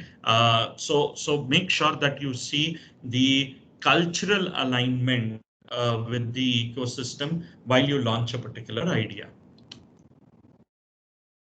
Yes, sir. So that is all with the questions you have been taking up so willingly, sir. It was really nice of you to answer all of us, all of these questions asked. Thank you so much, sir.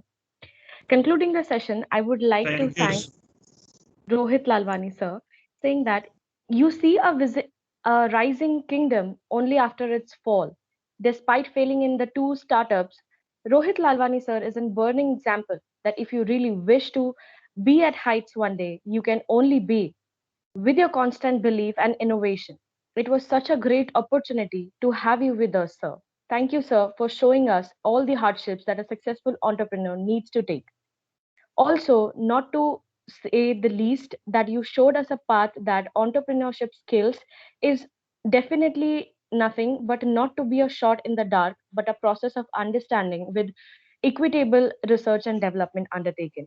Thank you so much, sir. It was really great to have you on board with us.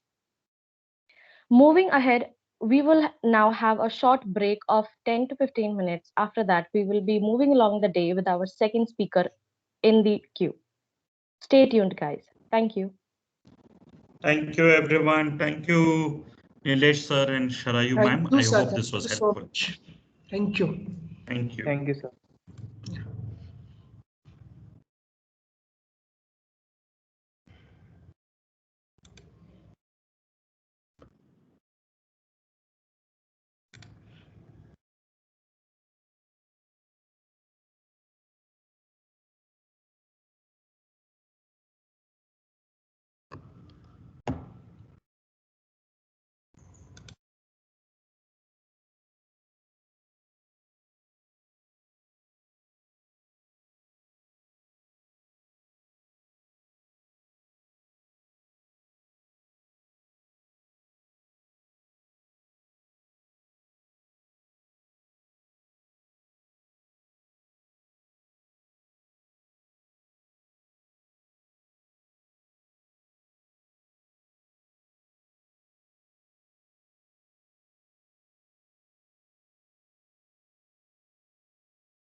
Sir, are we good to go? Yes. I guess Sajid sir had joined. Sajid sir? Yes, I'm here. Yes. Welcome, sir. Thank you so much. Yeah. Anandita, please proceed. Yes, sir. Welcome, Sajid sir, and all of the other participants who still are on board with us. Moving along the day, we have Mr. Sajid Khitani, sir. I would now request Apurva Gupta to continue with Sajid Khitani sir's talk for the day. Apurva, are you there with me? Thank you, Anandita. Thank you. Thank you, Anandita. Good afternoon to one and all. It gives me immense warmth and great pleasure to grace all of your presence in today's workshop.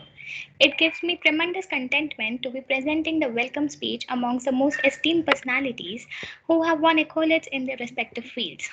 We are proud to announce that we have Mr. Sajid Khitani sir on board with us. Innovation is the process of turning ideas into manufacturable and marketable form.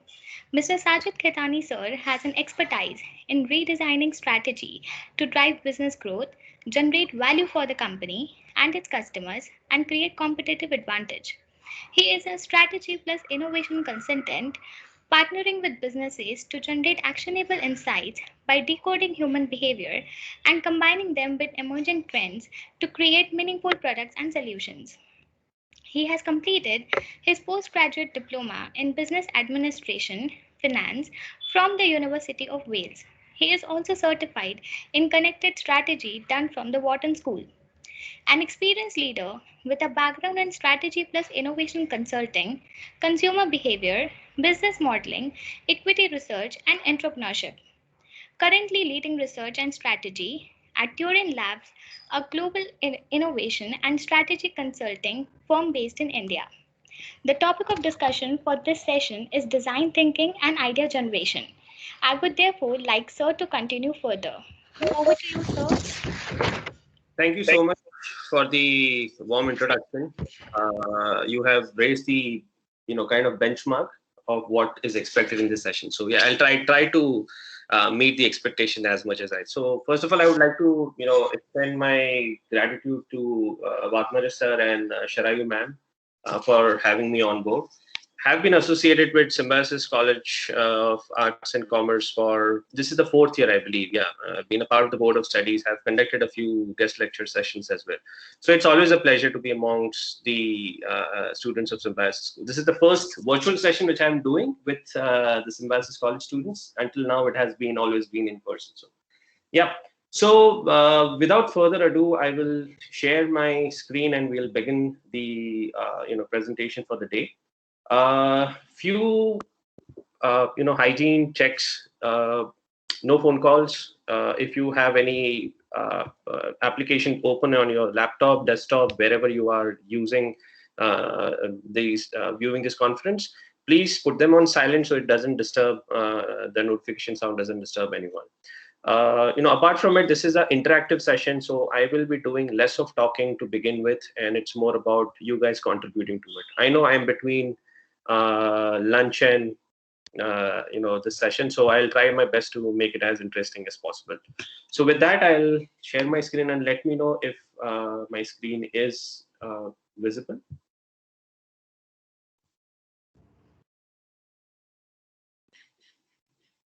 Not yet, sir.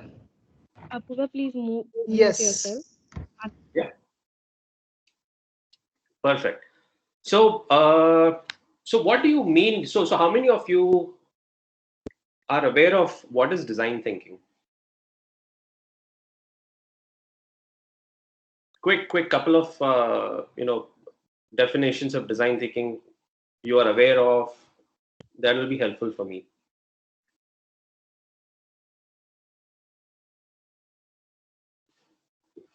Are you guys there?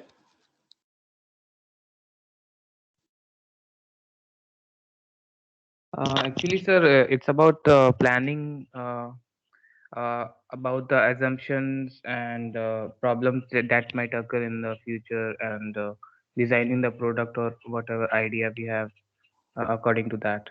Okay. Anyone else? So understanding a particular idea and then solve that problem. Okay. Couple of more people.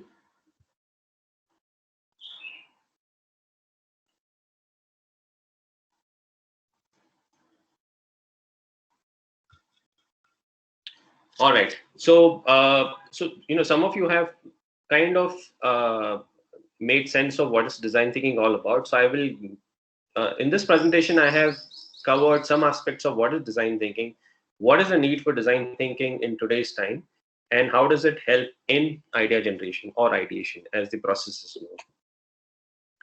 So I would quickly, give you a quick interactive exercise that we need to design a water bottle for two of our esteemed customers. So this is an individual activity which you will have to do on your own. If you want to discuss amongst yourselves, feel free to discuss. But this is just to get your creative juices flowing and get rid of any inhibitions you have that I'm not good in visualizing things. I'm not good in creatively thinking. I'm not a designer. So this exercise is just to break those myths. As you have heard in my introduction, that I do not have a formal design education. I come from the strategy consulting and postgraduate in finance. But design is a mindset. It's not really the act of doing things, but it's all about the mindset. So how do you structure things? How do you look at things? How do you connect things? That is something what design talks about. So our two customers are Ratan Tata and Donald Trump. Yeah, can you see them? Yes, sir. Okay, now for both of these gentlemen, you can pick either Ratan Tata or Donald Trump, whatever you feel like picking up. What I need you to do is list down what are the first few words which comes in your mind when you say, let's take Ratan Tata. What are the few things which comes in your mind? Can you just talk about it? One word, couple of words.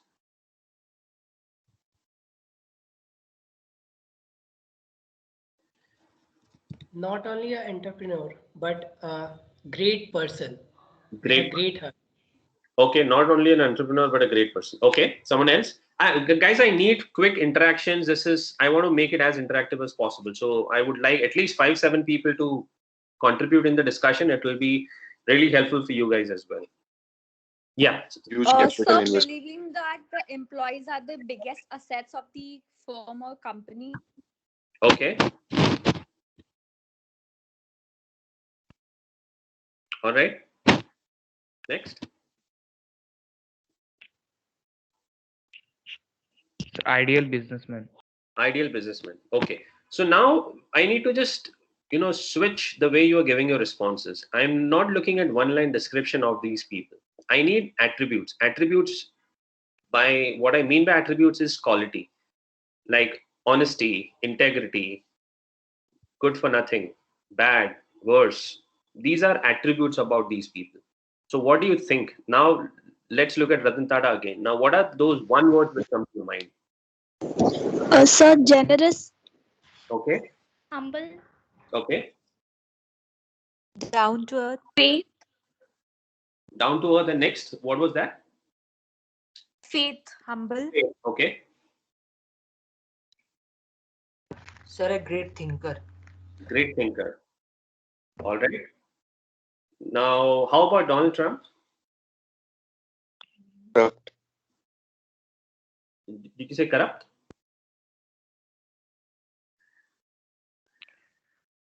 Worst politician. Kind of a bossy personality. Okay. Bossy personality.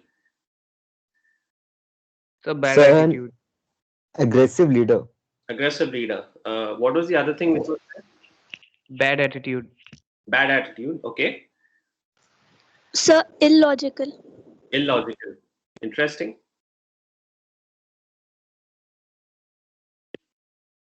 All right. So now let's look at with the qualities what we have for Ratan Tata and what the qualities what we listed for Donald Trump. Now, can you translate these qualities into what kind of a water bottle will they have? Or you have to design a bottle for them. So how would you translate these attributes into the design or features?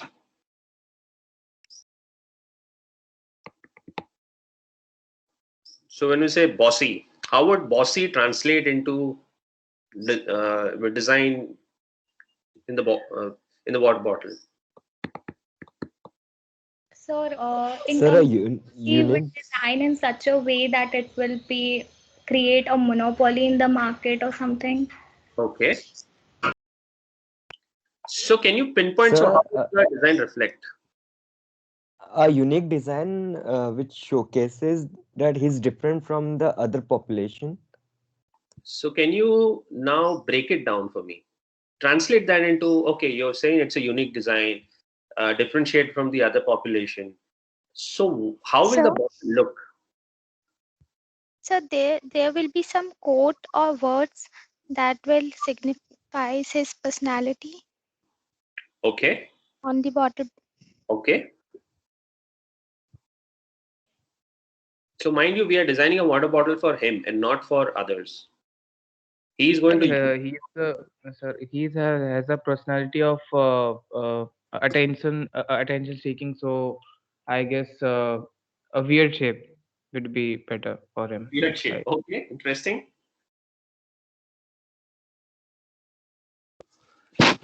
Interesting. What else? You're going in the right direction.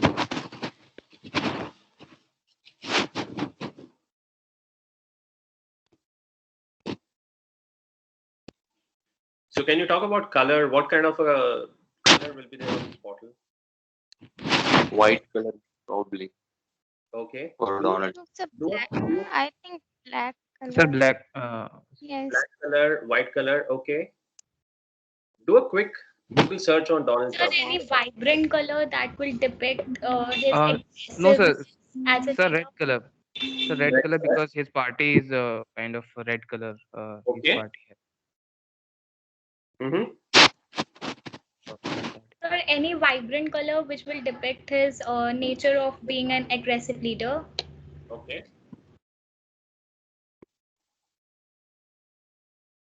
So if you do a quick Google search about Donald Trump and the color, you will find he is fascinated by gold, the gold color.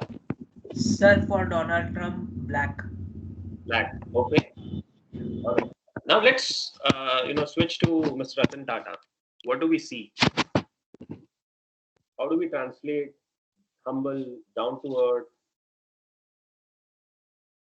honest person? So How do simple design would be better because he is very simplistic. Like here, we can see him as a simple person. He doesn't showcase as a uh, too much he would just want to be like a common people. So simple design will be appropriate for him, just correct? like any other bot. Correct. What else? I I think think he's a man. quality His of the commitment. bottle should be the quality of the bottle basically like it's unbreakable so that we can depict that his ideas are very innovative which cannot be replicated. Mm-hmm. Okay.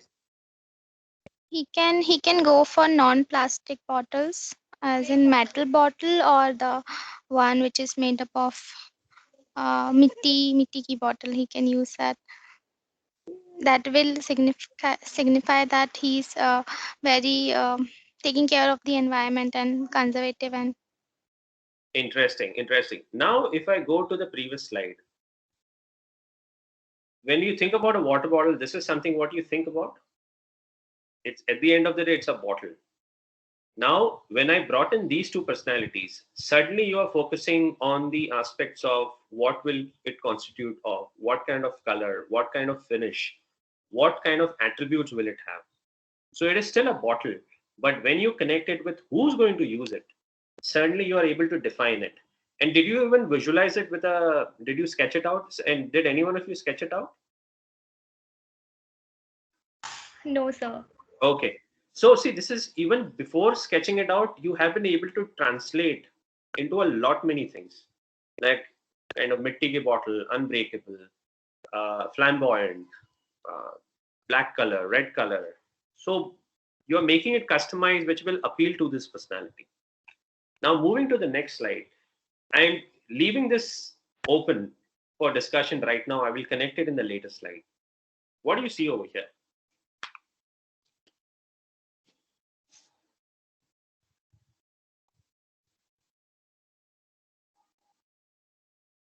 Multicultural group of people. Multicultural group of people, okay.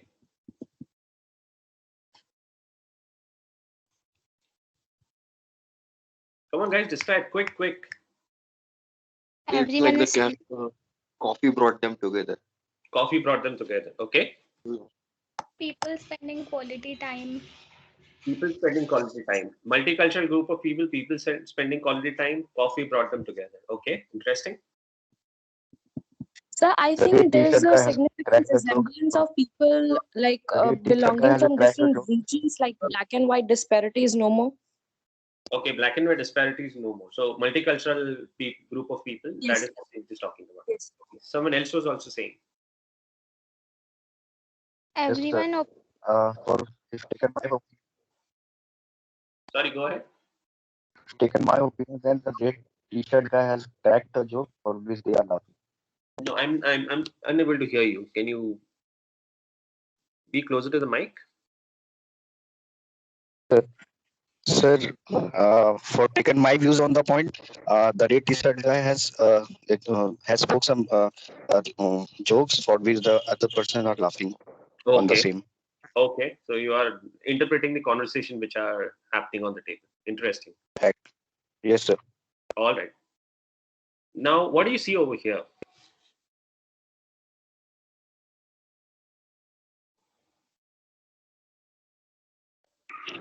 Professional people working. A silent where we can work. A silent place where we can work. Professional people working. A cafe where people can visit, have coffee, and work as well. Right, a cafe where people can have coffee and work as well. What do you see the difference in the furniture in the cafe? So the earlier slide, They were stand. finished and the design were very attractive. Mm-hmm. But for here, it has been made a very ancient sort of thing, which give you the vibe that you can work here rather than only enjoying. Okay. So it's more like it's for individuals rather than a group. It's small, it's classy, and so it's for personal use. It's very good for professional to work and have his individual time. Interesting. But it's also a corner zone of the cafe. There might be also other zone where people can have fun as well. Okay, corner zone of the cafe. Interesting. Now, you can see in these two pictures, you are looking at a cafe, but in two different setups. In one, you have people coming on a common table, chit-chatting, having discussions.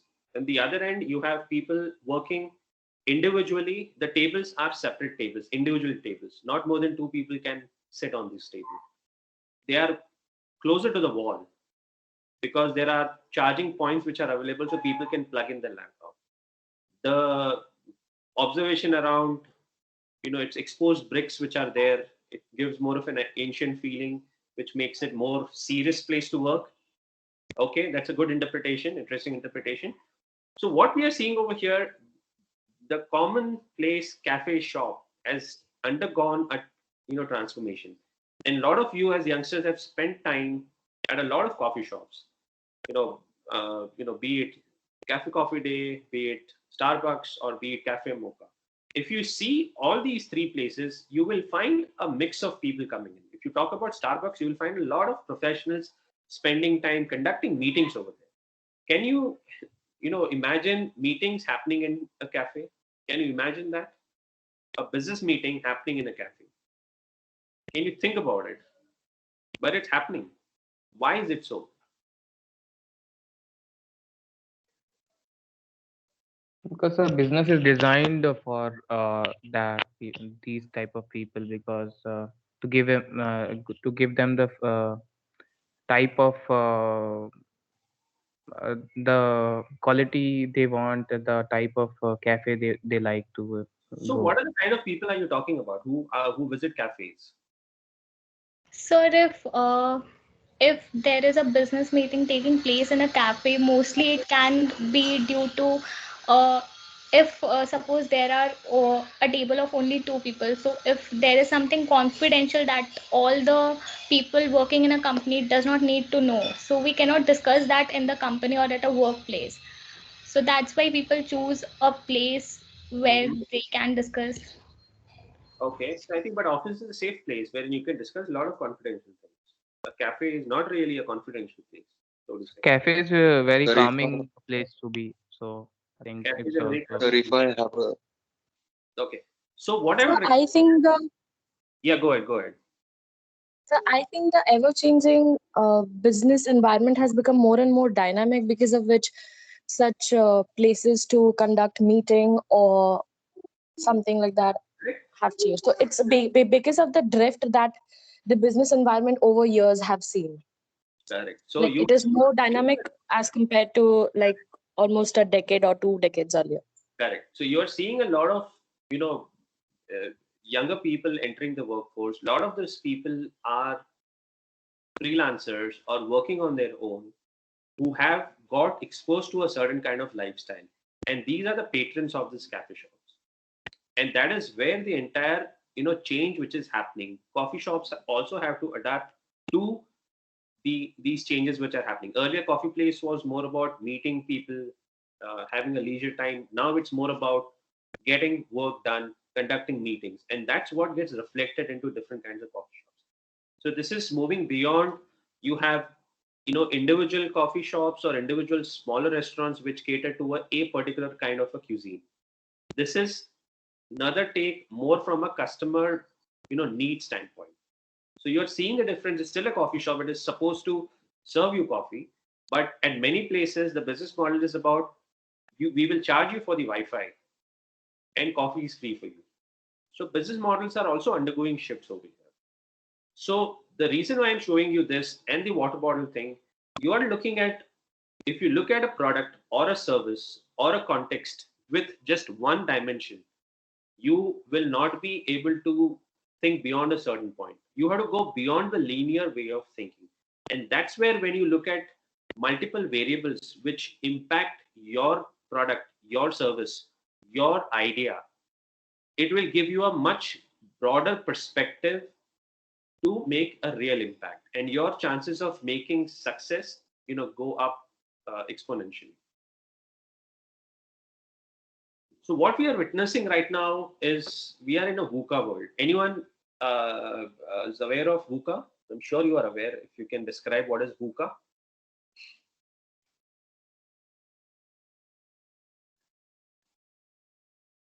Have you heard the term VUCA?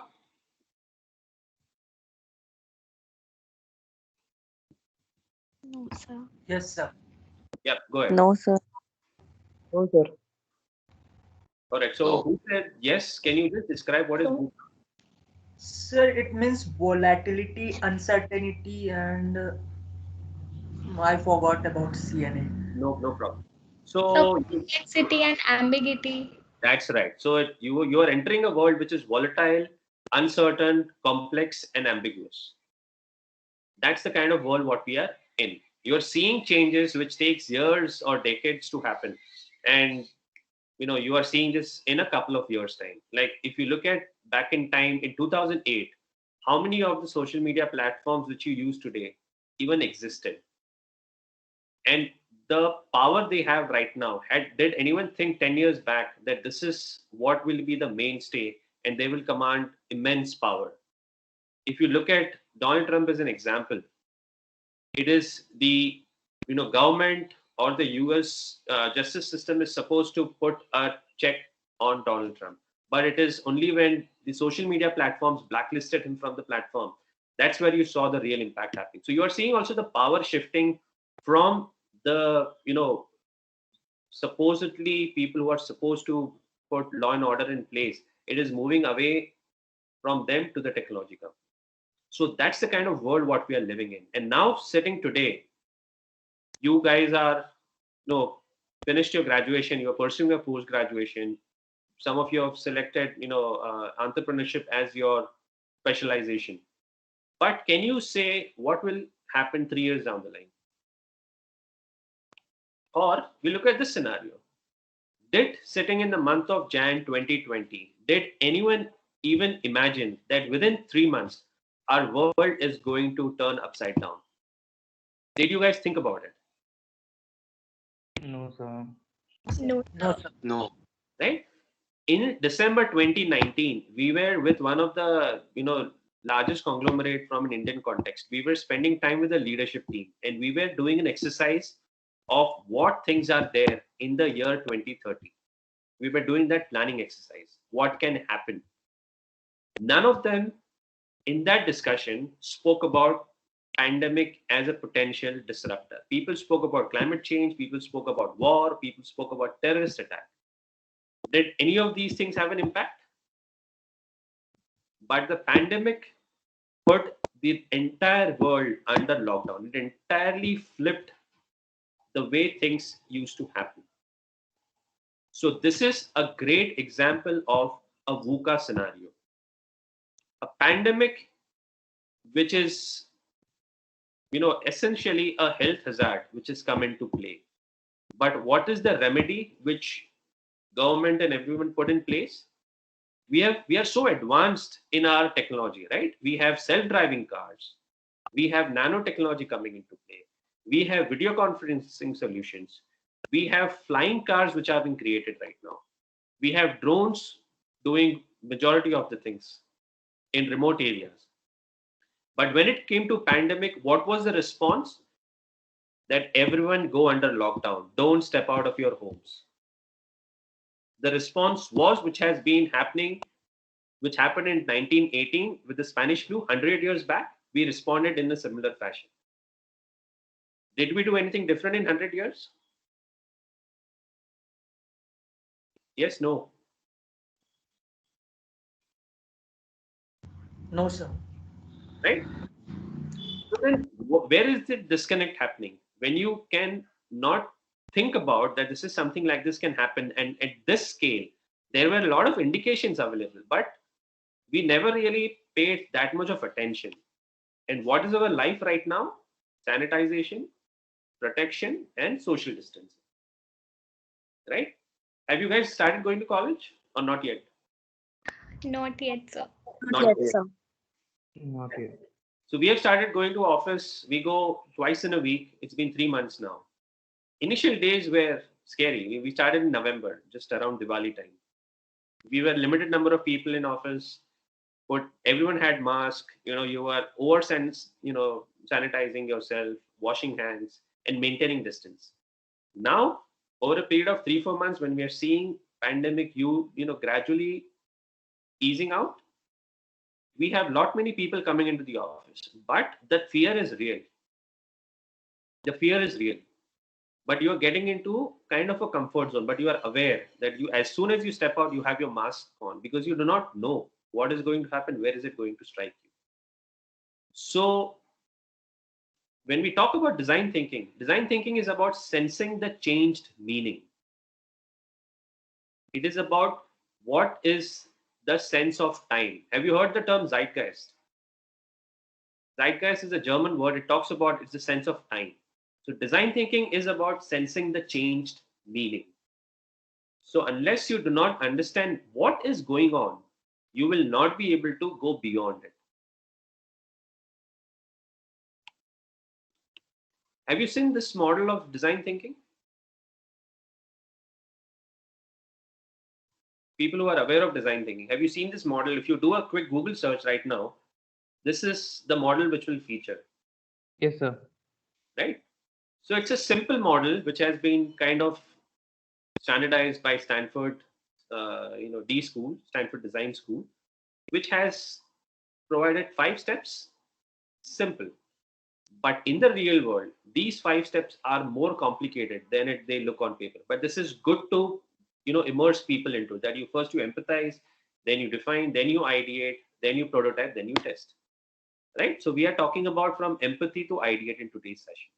So what does it mean of ideation, and how does design thinking help you in ideating a much more, efficient solution or a product? So key to, over here is understanding the customer by going out into their world. Now, when we talk about, when we looked at the cafe as the example, when I spoke about the design of water bottle challenge, what was the focus area what we had? When I asked you to design a water bottle, you would have this traditional bottle mindset. It will be a plastic or a metal bottle. But when I said, okay, it is for Ratan Tata or Donald Trump, we translated their attributes into features for this bottle, right? It can be a fat bottle for Donald Trump, gold color, a golden cap. For Ratan Tata, it is Mittika bottle, which is simple looking. It is still a water bottle, but based on who is going to use it, who is it for, you are making changes to it. That's called personalization. That's called understanding. That's called empathizing with the user, empathizing with customers. What is empathy and what is sympathy? Do you know the difference between empathy and sympathy?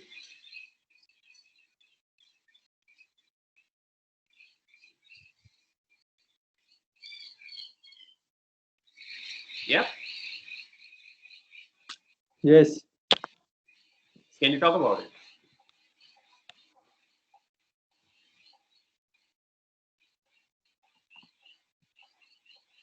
Okay, what is sympathy? I think it's about consoling the other person who is feeling bad.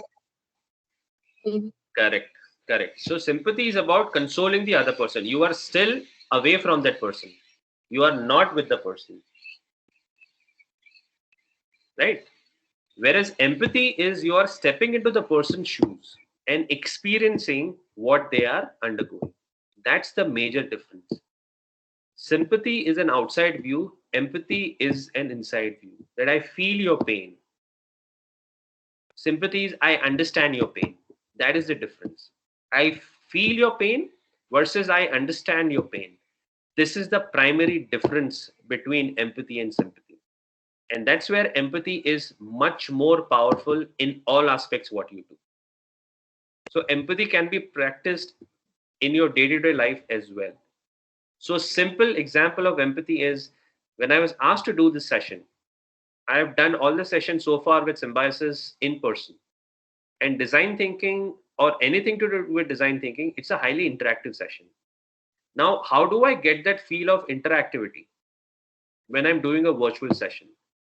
And that's where my presentation reflects. There are other tools which I'll be using as we progress in the presentation. You will see how empathy is playing a role over here and how although we are separate right now in different places, different cities, I do not know, but we are still collaborating and focusing on one common aspect, which is learning design thinking for ideation.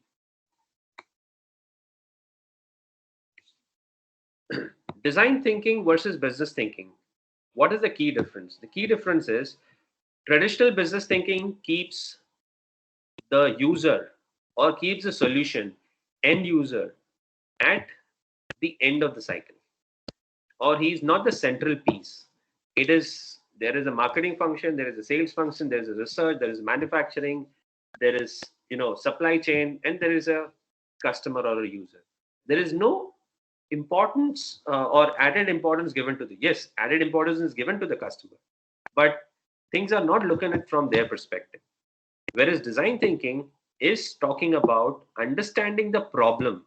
What is the real problem? And then proceeding towards solution. And to understand the problem, it is critical to understand the context in which the user is. So when we are talking about in a lockdown scenario, what did you, when you had to, call for groceries, and if you were away from the grocery store, you used services like Swiggy or Dunzos of the world, right? Swiggy was a food delivery, app. It did not deliver groceries until the pandemic hit. In some places, they were testing it out, but it was not. But as soon as the pandemic struck, everyone went into a lockdown. It opened up its platform to allow the delivery of daily essentials as well. So they sensed the changed meaning, that for people, essentials is critical. Food is secondary right now. If we can use our existing infrastructure in helping deliver these daily essentials, we will have these customers for long.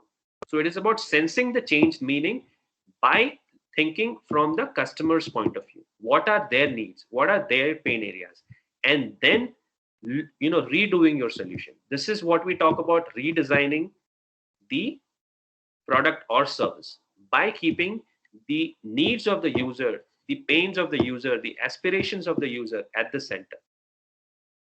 Any questions so far?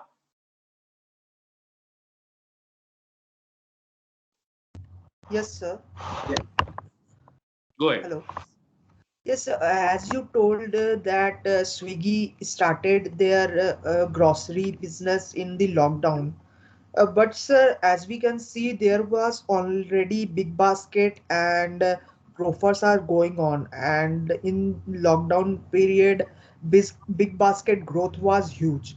So how it helps Swiggy to face that challenges? Okay, so you did not hear the word. I did not say groceries. I said daily essentials. Yes, Big Basket is there. Dunzo is there. Other players were there. What was Swiggy's core offering? See, Swiggy was dependent on food delivery. If the restaurants are shut, the business, Swiggy would go out of business, right? Swiggy was seeing a need that people need daily essentials. I'm not talking about how much market share did they capture, but now Swiggy has also become synonymous with daily essentials. So when we talk about daily essential, Big Basket has its own storage. Grofers also has its own storage or has its tie-up. But Swiggy or Dunzo is just providing you the delivery service. You can call for stuff from your neighborhood store, your preferred neighborhood store, and these guys will go and deliver it for you. That is the difference in service which Swiggy brought. I'm not here advocating about who acquired a larger market share. No doubt, Big Basket, all these people have grown in size. They have done, immense business, but every one of them had to undergo transition. If you look at GeoMart, which was launched with such gung ho, or DMart for that matter, there were shortages on these platforms. You couldn't get what you needed. But Dunzo and Swiggy, with this service of offering the delivery services, not talking about we will bring it from our end. No, we will go to your preferred store and get things for you. That is the difference which they focused on. So that took care of the shortages to a great extent. So that is the difference, primary difference, which I'm trying to drive home over here. Does it answer your question? Yes, sir. Thank you. Anyone else? Okay, moving on. So design thinking is actually starts with users, as I've iterated again and again, and it does help in innovation. Now, innovation, definition of innovation is debatable. People have different perspectives of how do we define innovation. Innovation is different from invention. Invention is creating something new. Innovation is modifying the existing or connecting disparate things which were not thought by people earlier. So simple example is there were neighborhood stores in the past. All right. These neighborhood stores had their own delivery people, correct? It used to just deliver in your neighborhood area, in your society or other places. So that delivery system was there, but was it spanning across the area or the city? No. With the advent of technology, with 4G becoming, Geo coming in and coming up with this revolution in 2016, it made internet affordable to a large population, faster internet. That created completely new industries which did not exist. Whatever you see, edutech, health tech, food tech, anything with tech has been enabled by technology. So it created a powerful enablement for the entire ecosystem. And that's where innovation happens. So it is at the confluence of what does a customer desire? Is the technology available to get this thing done, which is which we talk about is feasibility. And then there is a viability. Does it make business sense for us? So in Swiggy's case, people were looking at delivery of daily essentials because they were unable to procure it because of the lockdown. Swiggy was designated as essential service provider, so their people could move on the ground. Did they have the technology? Yes, they had the technology. It was feasible for them because they already had the entire, delivery ecosystem in place with their app, with their delivery partners. Everything was in place. They knew the rigor of delivering from point A to point B. The only difference was happening in the change of product. Instead of delivering food from restaurants or delivery joints, you are delivering daily essentials from neighborhood stores. Was it viable?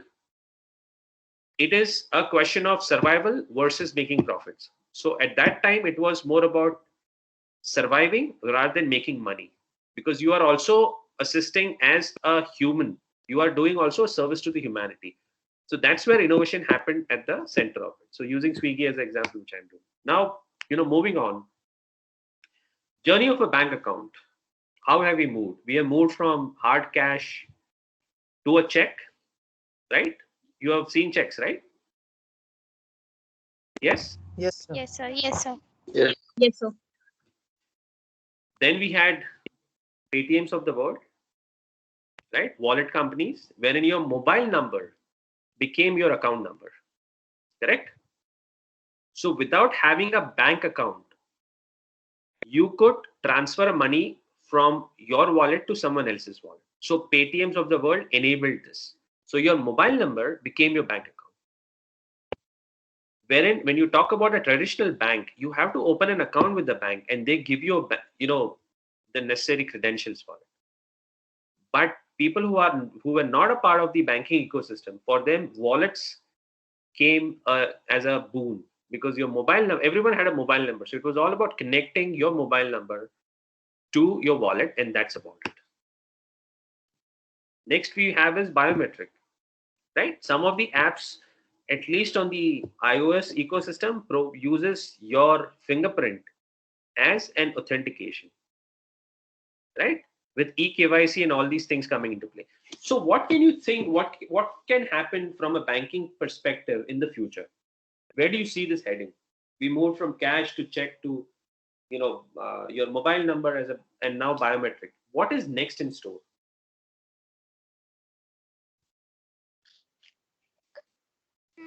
Face ID. Sorry? Virtual currency will be legalized, and we Virtual can currency just will be access legalized. it through our bank account. Okay, so digital currency, all right.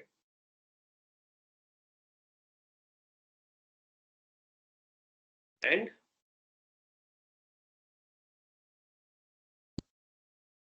Mm, maybe in future, like we can access foreign currency as well through our bank account, as we can directly transfer, deal. okay, Yeah.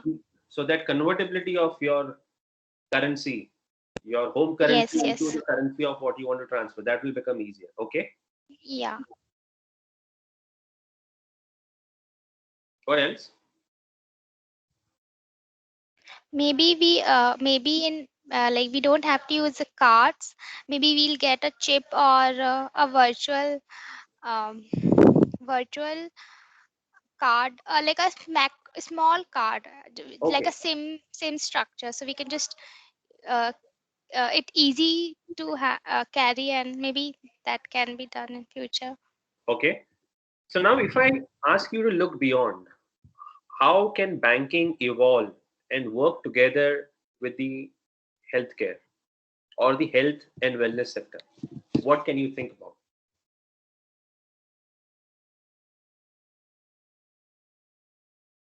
Credit facility, Credit facility for what?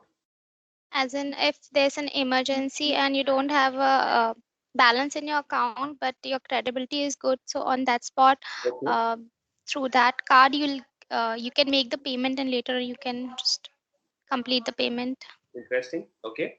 What else? Okay, they can directly link their account with the insurance packages. As it, if you're going for this bank account, then you'll get so and so insurance and so facilities in this hospital. Okay. Can we This move goes beyond with that? the insurance card. Sorry, can you repeat?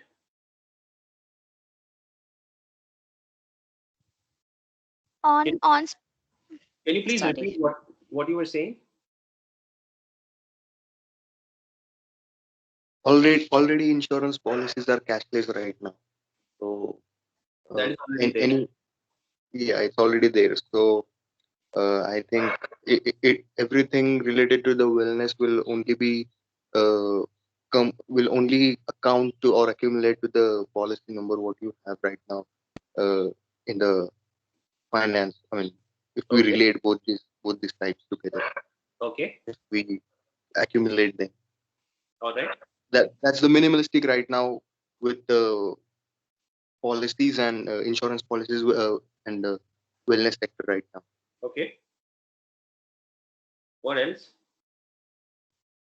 So you don't have to buy a insurance policy in future. Your bank will give you a policy kind of thing, which you don't have to maintain. Bank will help you to maintain that account.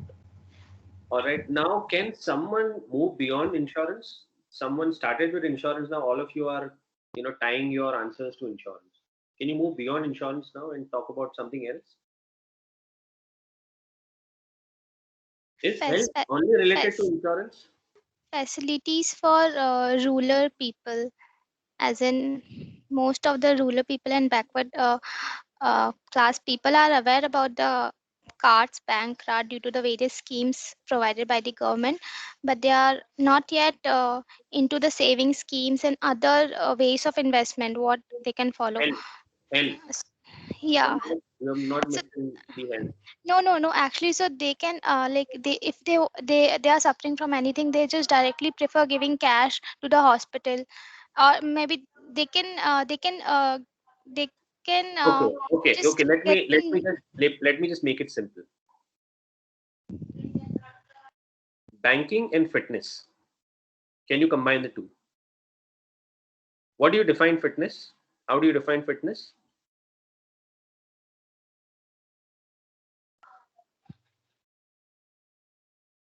So Man, mentally and physically Mentally and health, physically. Okay. healthy. Mental and physical health. Good diet and uh, exercise health routine for Good mental diet health. and exercise health routine. Okay. Right. Here's an interesting thing which has happened in this space. Have you heard about Axis Active? This is a joint offering by Axis Bank and Goki. You heard about Goki, right? The fitness band provider. Yes, sir. Right? So Axis Bank and Goki have come together and they are offering an Axis Active as a reward platform to its users. So an Axis Bank customer who is a Goki user or a Goki user who is an Axis Bank customer gets access to this reward platform. What this talks about is it turns your band into a wallet. It has an NFC chip into it.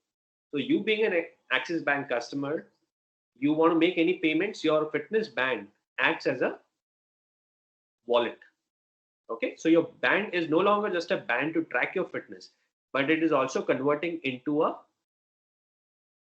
payment mechanism. What you spoke about chip without the use of card or anything, this is happening as we speak.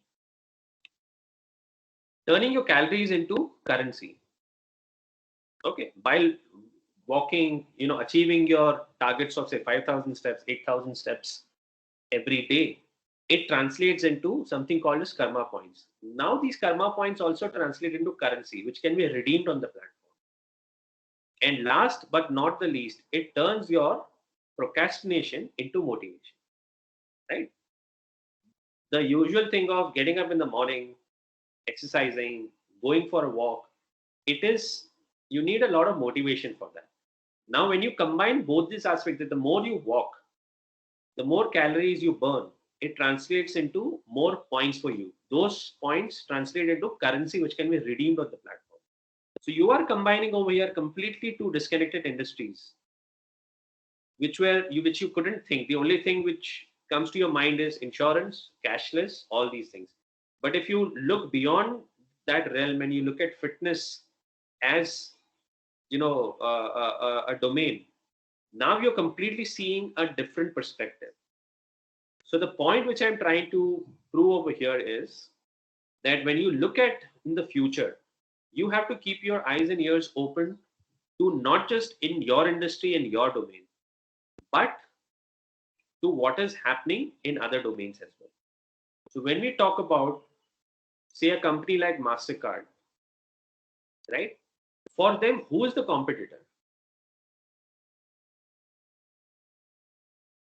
Visa, Rupee. Visa, Rupee. Okay. So again, you are thinking from that domain, but for MasterCard, the real competition is cash. And in today's time, technology companies with Google, Apple, Amazon, all Yeah. these guys have their own payment platforms in place, wherein you don't need your credit card or a debit card. They are providing you the necessary credit as well. If you don't have money in your account, they will lend you that credit. It is making credit cards digital in a way. So their competition for them is not Visa or Rupee. Competition for them is technology companies and cash. You understanding the shift in perspective? You're getting the point. Yes, sir. Does it make Yes, sense sir. or Yes, sir. too much for 1 hour? So we started with a simple exercise of designing a bottle. To what we are talking right now is combining banking and fitness together. What is the common factor over here? Emerging user mindset, right? And emerging technology and social landscape. These are the two factors which are defining what the way products and services are being designed. All right. Any questions? I'm moving into the activity now. Any questions? Sir, could you please repeat? Okay. So what I said, we started with a simple exercise of designing a bottle, and we ended right now with banking and fitness being put together. The common factor across all these, be it cafe, be it say Swiggy as an example, or Axis Active as an example right now, across these four different contexts which we spoke about, here our focus was how is the consumer mindset changing, and what how is he accessing or consuming things, be it his digital behavior, be it his social circle. All these factors influence decision making, and that's what businesses or any ideas what you're creating has to keep this in the center. So all I'm saying is the evolving user mindset plus the changing environment defines what will work in the future or what may work in the future. Does that make sense? Yes. Perfect. Yes, sir. Yes. So now this is the exercise what we are doing, instilling the habit of reading for the digital first generation. Now, who's a digital first generation?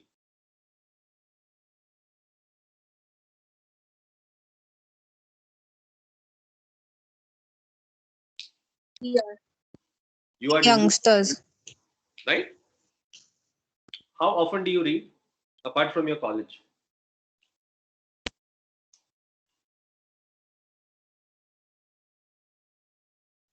Okay, no one is going to penalize you for that.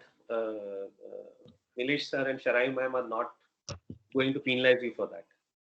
Sir, digital things or just paper, physical. Correct. That's the point which I want to convey. That what is the definition of reading, right? He asked the question whether it's, are you talking about digital or paper? Are you Yes, talking sir. about school, college, or just leisure reading? Are you talking about newspapers or journals? Are you talking about business magazines or entertainment magazines? Are you talking about social media platforms or something else? So this is where there is a short exercise. So I would request every one of you to just scan this code, QR code, or go to slido.com and enter the code. There is a interesting exercise which we will do right now. Let me know once everyone scans.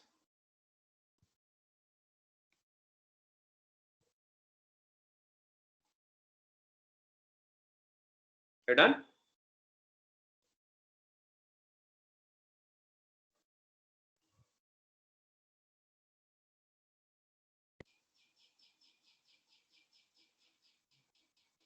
Okay. Can you see the first question over there? Define reading in one word. Yes, sir. Can you Yes. just put in your answers quickly?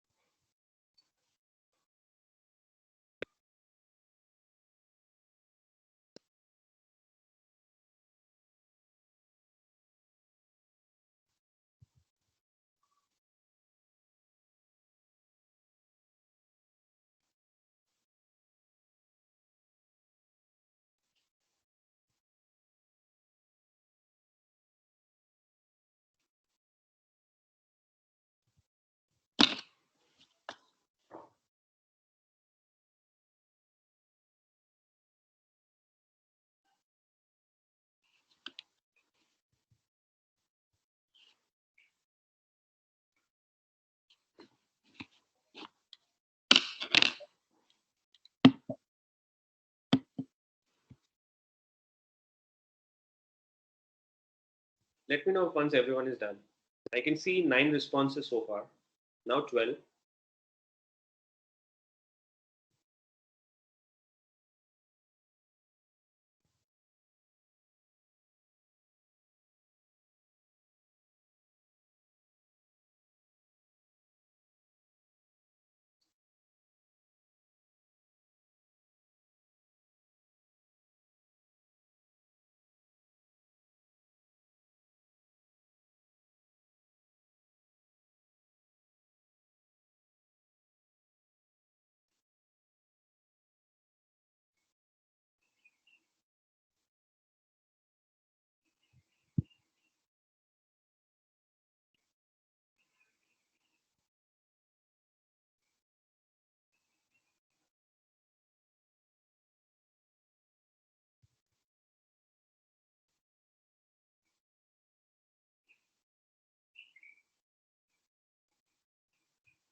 Done?